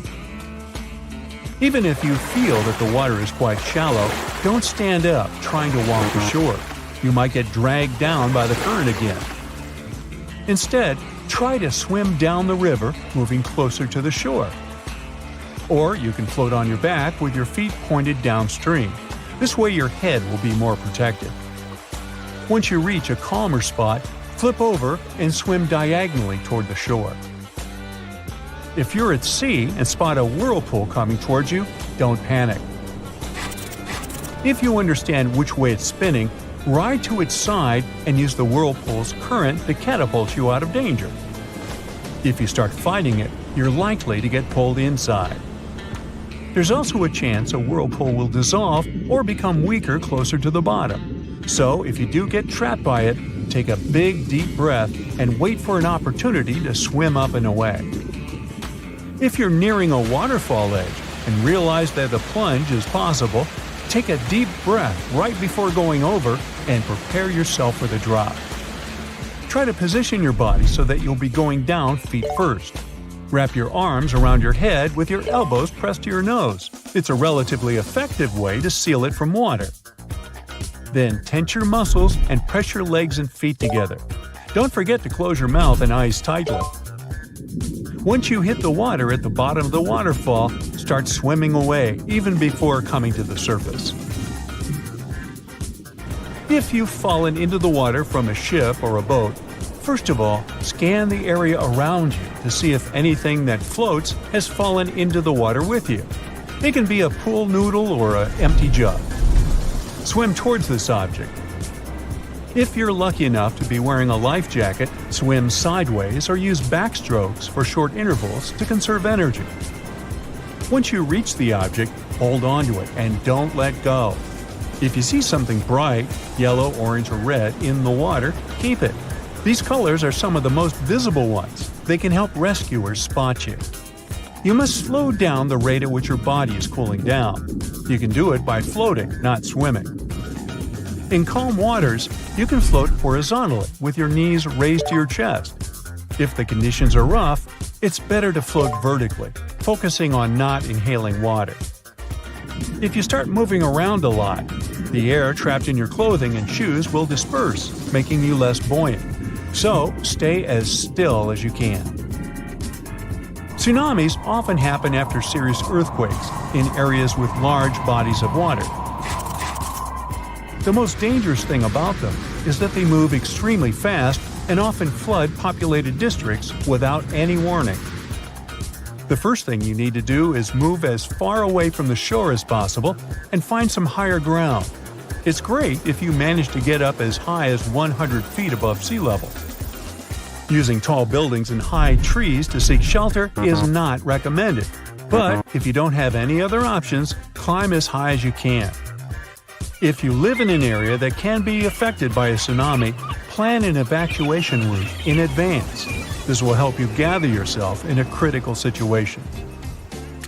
If you've fallen through the ice into freezing water, try to get back to the edge of the ice. Don't pull yourself out by grabbing. The edge will keep breaking, and you'll exhaust yourself in no time. Kick your legs until your body is positioned horizontally in the water. After that, get out of the water and onto the ice like a seal. Once you've made it there, don't stand up. Remain spread out. This way, your weight will be distributed over a larger area. Then, the ice will be less likely to break.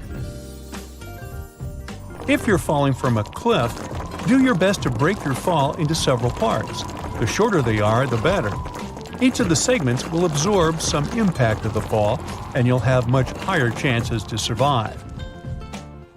Try to grab onto a sturdy object, like a bush or a rock, on your way to the bottom to slow your fall. There's a survival myth that it's safe to drink salt water in small amounts, but such a delusion can have very dramatic consequences. Drinking any amount of salt water will lead to dehydration. It's better not to drink anything than to drink salt water. If you've gotten stuck in quicksand, do all you can to keep your head and arms above the surface at all times. Start to carefully wiggle your legs. Quicksand will fill the space previously occupied by your limbs. Then stretch out on your back. It'll increase your surface area. Keep making tiny movements until your legs are free. You can also use backstroke motions with your arms. It'll help you pull your legs out. Try to put your weight onto your right leg and shake your left foot, slowly bringing it closer to the surface. Once you've done it, put your knee on top of the sand so that you're in a kneeling position. With your weight on your left knee, carefully shake your right leg until you can bring it up into a kneeling position too. After that, move off the sand. Make sure not to pull your legs up with too much force because you can tear your knee ligaments. There's a misconception that if you find yourself surrounded by snow with no drinking water at hand, eating snow is the best way to rehydrate. Unfortunately, it's false, and eating snow can lead to further dehydration. Once you put some snow in your mouth, your body has to start a process that will melt the snow and warm it.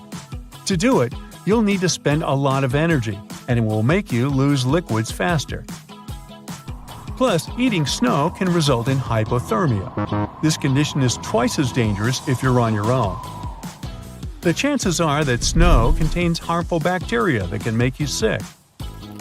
But if you don't have any other solution, melt the snow you're going to consume in your hands first, and stay away from the snow that doesn't look fresh and white.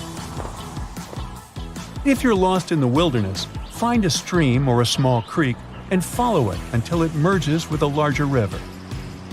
It will take you to a more developed and inhabited area where you'll get help. But don't fall for the myth that you can drink the water if you see animals drinking it. If you manage to find a source of water, you need to purify this water first. Your body is very different from those of animals, and if you don't purify the water before drinking it, you can get extremely sick. So, contrary to popular belief, labeling the Nile as the longest river in the world might be a misconception. The measurement of a river's length entails more than simply calculating the distance between its starting point and end point. Rivers are intricate systems comprised of various tributaries, which significantly impact their overall length. In fact, when accounting for these tributaries, the initial figure can increase up to threefold, exemplified by the Mississippi River. From its origin in Itasca to its conclusion in New Orleans, the measurement suggests one length. However, the inclusion of the Missouri River alters this perception entirely. This discrepancy has fueled ongoing debates regarding the Nile's length compared to that of the Amazon River. Despite Google's recognition of the Nile as the longest river worldwide, it may not fully align with the factual reality. That's a nice way to put it. To comprehend this concept, envision rivers as the veins within a human body. It would be inaccurate to assume that a 6-foot-tall individual only has 6 feet of veins, right? Veins intricately weave throughout the entire body, much like a vast network. Rivers operate under the same principle, and the length of the main river is not the sole consideration. The extensive network of tributaries holds equal importance.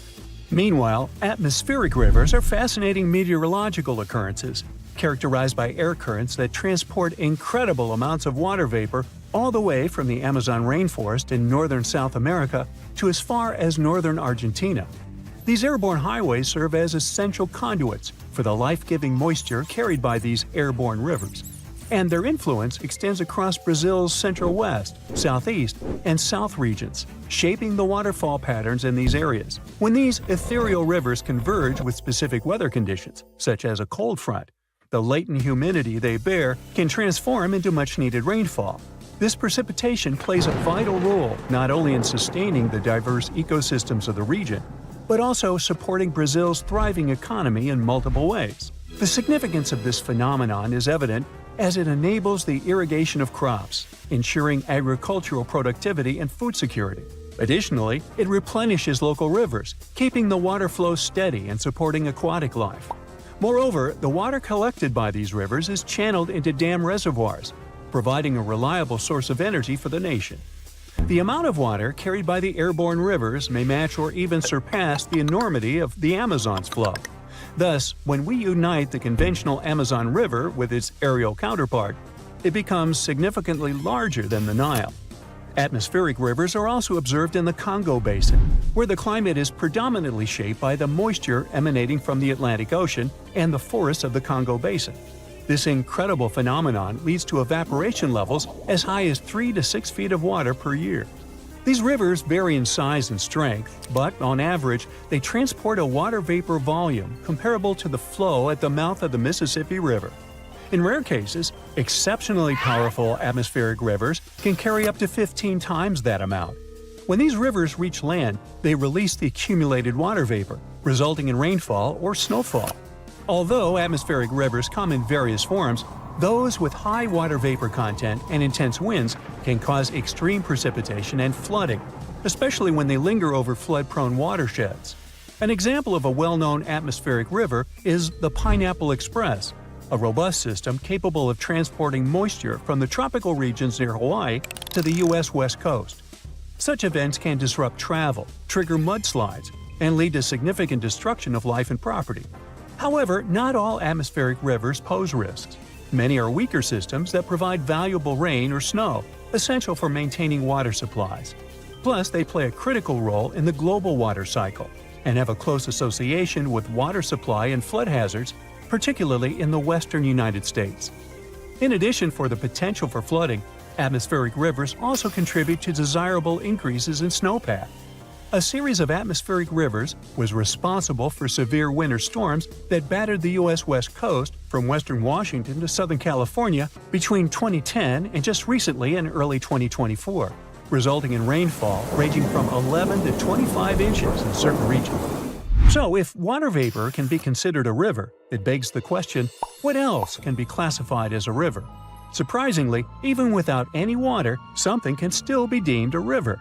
This fascinating phenomenon is known as a wadi, traditionally referring to a river valley. Wadis can be found in gently sloping, almost flat areas of deserts. Unlike traditional rivers, wadis lack permanent channels due to the sporadic presence of water flow. As a result, they exhibit braided stream patterns caused by limited water supply and an abundance of sediments. The water that does manage to reach the stream bed percolates down, causing a sudden decrease in energy and significant deposition. Additionally, wadis can develop sediment dams, altering stream patterns during subsequent flash floods. Interestingly, wind also plays a role in sediment deposition within wadis. When wadi sediments are submerged or moist, wind-driven sediments settle on top of them, resulting in a mixture of both water and wind sediments. Rivers can be peculiar not just because they consist of sand or air, but also because of their fascinating coverings. In certain conditions, Scotland's River Dee reveals an intriguing sight: peculiar frozen formations that resemble lily pads. These formations, called ice pancakes or pancake ice, occur naturally when gentle waves cause smooth pieces of ice to collide, resulting in smooth rounded edges. As these ice disks interact with the waves, they gain raised edges, giving them an appearance reminiscent of lily pads. Usually, pancake ice has a somewhat slush-like consistency. Some media reports have suggested that the ice on the River Dee formed from frozen foam. But scientists explain that while it is plausible, the pancake ice still develops through the collision process. Over time, these ice pancakes often merge together, forming large sheets of ice. If the ice becomes thick enough and the water remains turbulent, it can bend, fracture, and stack upon itself, creating remarkable structures called ice ridges. Now, imagine a river not made of water but of methane. It may sound like an outlandish idea, but on Saturn's moon Titan, this is actually a reality. Vid Flamina, a fascinating river on Titan, consists of liquid methane and ethane and has drawn comparisons to the mighty Nile. Stretching over 249 miles, it gracefully flows into l'Egea Mare, which is Titan's second-largest hydrocarbon sea. While most of Titan's surface is composed of water ice, Vid Flamina stands out as a breathtaking river that carves canyons into the icy terrain, mimicking solid bedrock. NASA scientists believe that this extraordinary river hosts rapids, whirlpools, and even waterfalls, mirroring the features found in Earth's rivers. When NASA's Cassini probe reached Saturn in 2004, its main goal was to explore this giant planet and its moons. Scientists were particularly interested in finding evidence of liquid methane on Titan due to its unique surface temperature and methane-rich atmosphere. However, initial observations from Cassini, concentrated on Titan's equatorial region, disappointed the researchers as they found no signs of seas or rivers. But this disappointment turned into excitement when Cassini's orbit shifted, enabling the team to focus on other areas of Titan's surface using radar techniques. Surprisingly, radar signals bounced off various angled and rough features such as sand dunes, cliffs, and rocks. But when the radar reached Titan's polar regions, the signal ceased, revealing mysterious dark spots resembling lakes, rivers, and tributaries akin to those found on Earth. The groundbreaking discovery came in December 2012 when Yanni Radebau, a scientist working with Cassini's team, announced an image captured in September of the same year. The image unveiled a river resembling the Nile, extending over 200 miles in a relatively straight course, indicating a correlation with fault lines similar to other significant rivers nearby. This remarkable flowing body navigates through rugged and inclined terrain, suggesting the occurrence of tectonic processes comparable to those on Earth.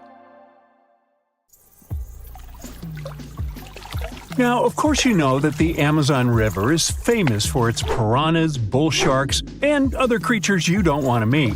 But there are even more dangerous rivers in the world. The deepest of them, the Congo, goes so far down in some sections that even light can't reach there. It's the only major river that crosses the equator twice and carries enough water to fill more than 13 Olympic-sized swimming pools into the Atlantic Ocean every second. Wow!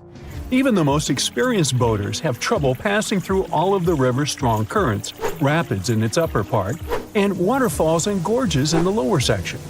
The Congo currents are so fast and powerful that they even divide animals like mountains and oceans do. There are new species of fish evolving separately on the two banks as they can't reach the other side and breed with each other. One of the most dangerous types of fish living here is the Goliath tigerfish. These monsters, that grow up to 5 feet and travel at the speed of 25 miles per hour, are relatives of piranhas. Their mouths are full of vicious, razor-sharp teeth. Their females lay hundreds of thousands of eggs, and the offspring are predators from birth.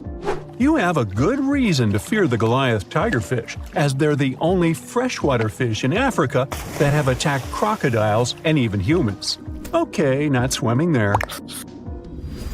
There are dense jungles and more hungry wildlife, including snakes and some aggressive hippos, all along the river. Still, it's used as a water highway in Central Africa, so barges traveling on it for weeks are often crowded with up to 2,000 people and capsize every now and then. And if you believe the local folklore, there's one more thing to be afraid of: the one who stops the flow of the rivers, a dinosaur-like beast that is said to live in the Congo River basin. There have been over 100 sightings over the last century, but no one can provide solid evidence the beast is real. At the turn of the 21st century, there was a series of terrible, mysterious stories on the Kali River in Asia. Something described as a mud-colored water pig would drag swimmers underwater in front of terrified eyewitnesses. British biologist Jeremy Wade stepped up to crack the case. He noticed that all the scary incidents were happening in one specific spot, stretching about 4 miles. Villagers told him this creature was growing big and bad from all the food it got. Wade examined the water with a depth sounder and thought it could have been a whirlpool. Then the monster dragged a domestic water buffalo into the water. The buffaloes are big and heavy, so the creature that attacked it would have to be super strong. Saltwater crocodiles don't go so far inland, and the most common local species of crocodiles don't live in cold waters. There were no bull sharks in the area either. Finally, Wade spotted several goonch catfish underwater. Some of them were human-sized. They couldn't capture these monsters with a regular fishing rod, but a special ceremonial construction did the job. The largest fish was 6 feet 7 inches long and 3 times the weight of an average gaunch. It was large enough to take down a human or a large animal, but Wade mentioned there could be even bigger ones living in the Kali River. The Orinoco River in South America is dangerous to navigate because of some crazy curves and strong underwater currents. It's easy to get lost here, even if you have your GPS on. There are sudden waterfalls all along, and you must be prepared to handle those to survive. The river is the only home to a rare Orinoco crocodile and has some pretty scary-looking vampire fish swimming around. This payara fish has sharp, spiky daggers that line their gums and 2 elongated fangs that rise from their lower jaws. Could probably use an orthodontist and some braces, you think? It's a ferocious hunter constantly looking for the next victim, which is going to be a medium or large-sized fish. If a human catches a payara, it will defend itself, leaving cuts, nips, and bites, but there are no known cases of this cutie taking a human life. Well, that's good. The Yellow River in China received its name after its color, but it wasn't always this yellow. It was first formed at least 30 million years ago and shifted its course over 30 times over the centuries. Yellow sediments moving downstream from a plateau in the distance transformed it from clear to muddy. This fine-grained substance piled up at the bottom of the river and formed natural dams. The huge amounts of water that the river carries need to find their way to the sea, and that's when major floods happened, taking several million lives in various epochs. The locals tried to solve the problem by building higher and higher levees, but it only made things worse. Water coming out of the river would now have nowhere to back up, as the riverbed was higher than the surrounding land. This even shifted the river's mouth. Now there are massive dams and dikes all along the river to try to contain it. The Parana River is the second longest in Latin America and has many tributaries. They flow in from the highlands near the Andes, and there's a huge drainage in the wet season. This makes the river a perfect home for, guess what, piranhas. There are 30 to 60 species of these scary fish in the Parana waters.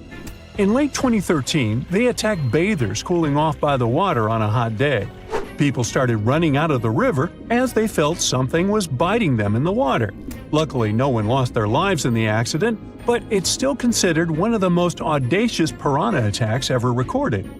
Biologists later determined that the type of piranhas, called palomates, was to blame for this, and humans had probably disturbed their breeding grounds. Well, the piranha also has a strong current that is tricky for boats and swimmers to overcome.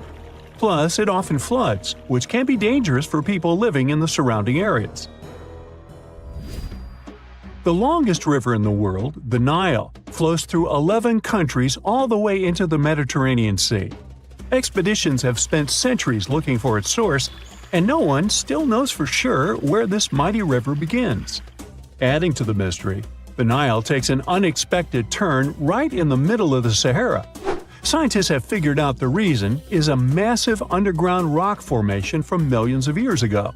The Nile has served as the most important water highway for civilizations through centuries, but it has some pretty dangerous inhabitants, like crocodiles that grow to be 20 feet long, which is slightly more than the height of an average giraffe. These bad guys can reach a speed of 30 miles per hour on land and take the lives of a couple hundred people every year. Hippopotamuses that also live here sometimes go after boats, and venomous snakes like the black mamba and the Egyptian cobra add to the mix. One of the most dangerous creatures on the Nile is the mosquito, as they carry around all sorts of diseases that affect hundreds of thousands of people. The Brahmaputra River in Asia carries waters from the mighty Himalayas. When the snows in the mountains melt, the river floods massively, causing landslides, displacing millions of people, and taking the lives of hundreds of animals in the nearby national parks. Such floods are also common during the monsoon season in India, from June to October, with heavy rains. The course of the Brahmaputra River has changed incredibly over the past 2.5 centuries. Erosion is another danger it's hiding. The banks of the river are mostly made of weak cohesive sand and silt, and even though the erosion rate has gone down, it is still the reason a lot of people lose their land and get displaced. The Brahmaputra is one of the few rivers in the world that has a tidal bore. That's a strong tidal wave that pushes up the river against the current where a river empties into an ocean or sea. And there you have it. The Amazon River travels through 9 South American countries at a length of over 4,000 miles. Still, it's impossible to cross it by a bridge. With the river being the main highway, traveling through this dense forest, and so few areas populated around the river, there's just no reason to have one.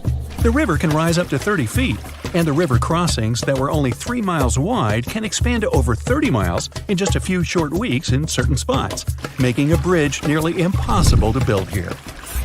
In New Zealand, in the coastal town of Mauriki, there are huge spherical boulders. Some rocks are 6.5 feet tall and weigh about 7 tons, as much as 10 cows. Ooh, there's a 10-cow boulder.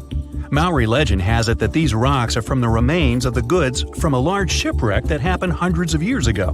From a more scientific perspective, it's sand and gravel combined to form these giant boulders. Waves and winds give them a smooth, round appearance over time.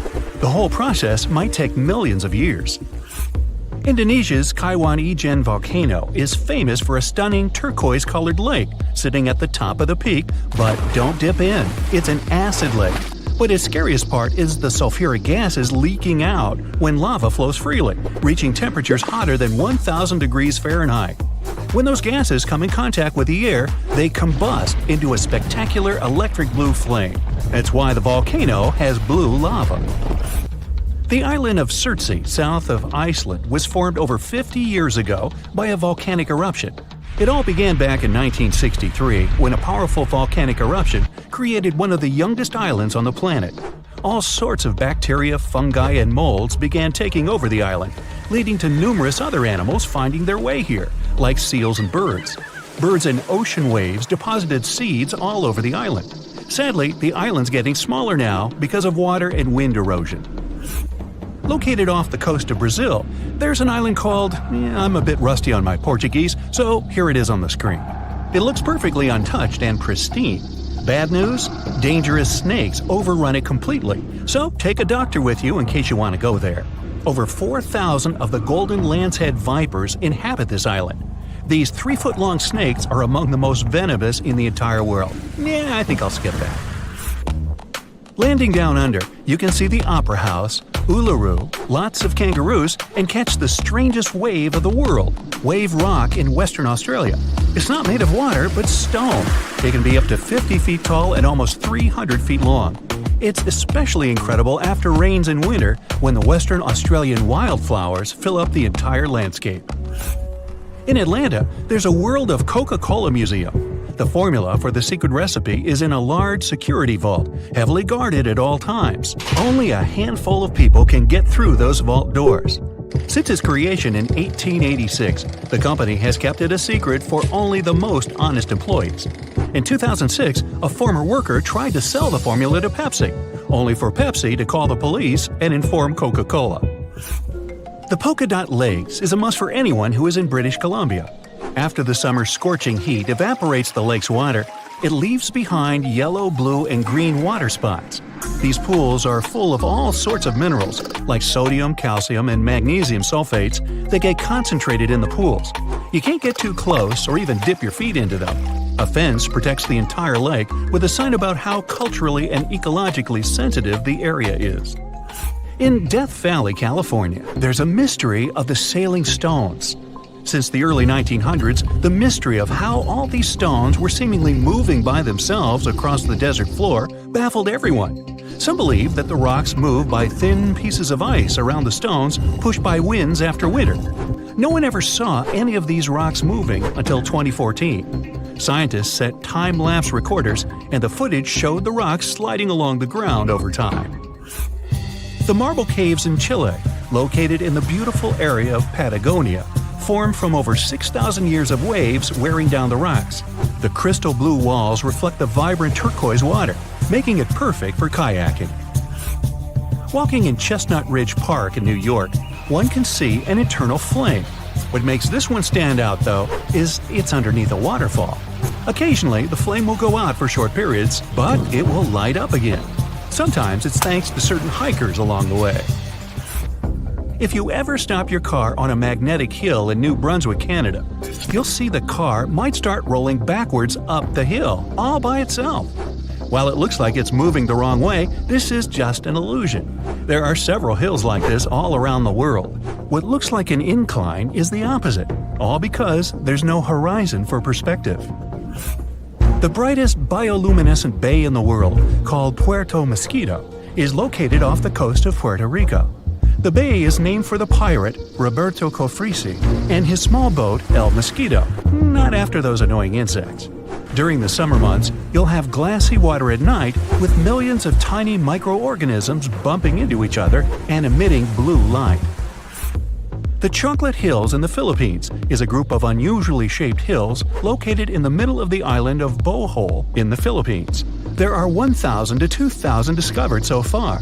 They have nothing to do with chocolate at all, but they resemble the color after the dry season, when the grass turns from green to brown. In the northeastern part of Thailand, 466 miles away from Bangkok, is a 75-million-year-old rock formation sticking right out of the mountains. Their shapes look just like a pod of whales swimming together. No wonder this place is called Three Whale Rocks.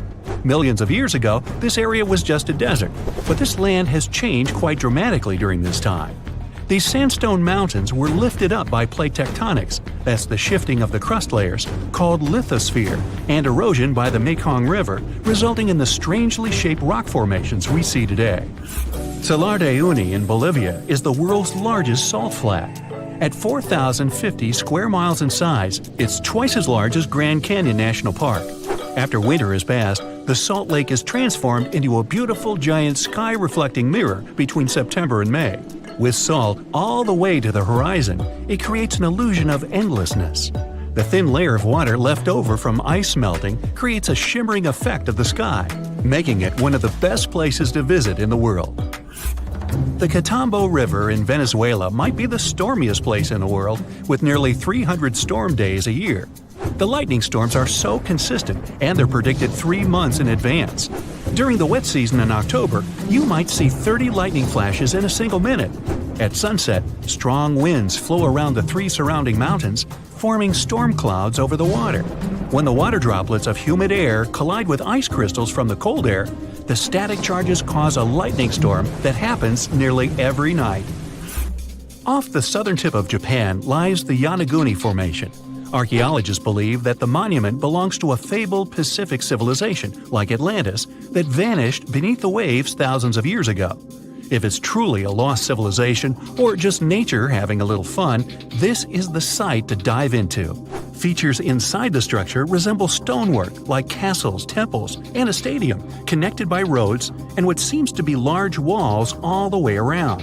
There are even marks in the stone that appear to show quarry work, faded faces, and rocks sculpted into animal shapes. Some scientists believe that the symmetry of the stones is not as straight as reported. It appears solid rock rather than carved blocks, weathered down by all the water over many years. Plitvice Lakes National Park in Croatia is an interconnected chain of waterfalls, the tallest being 230 feet, and underground water channels, creating natural dams and lakes in such a picturesque environment.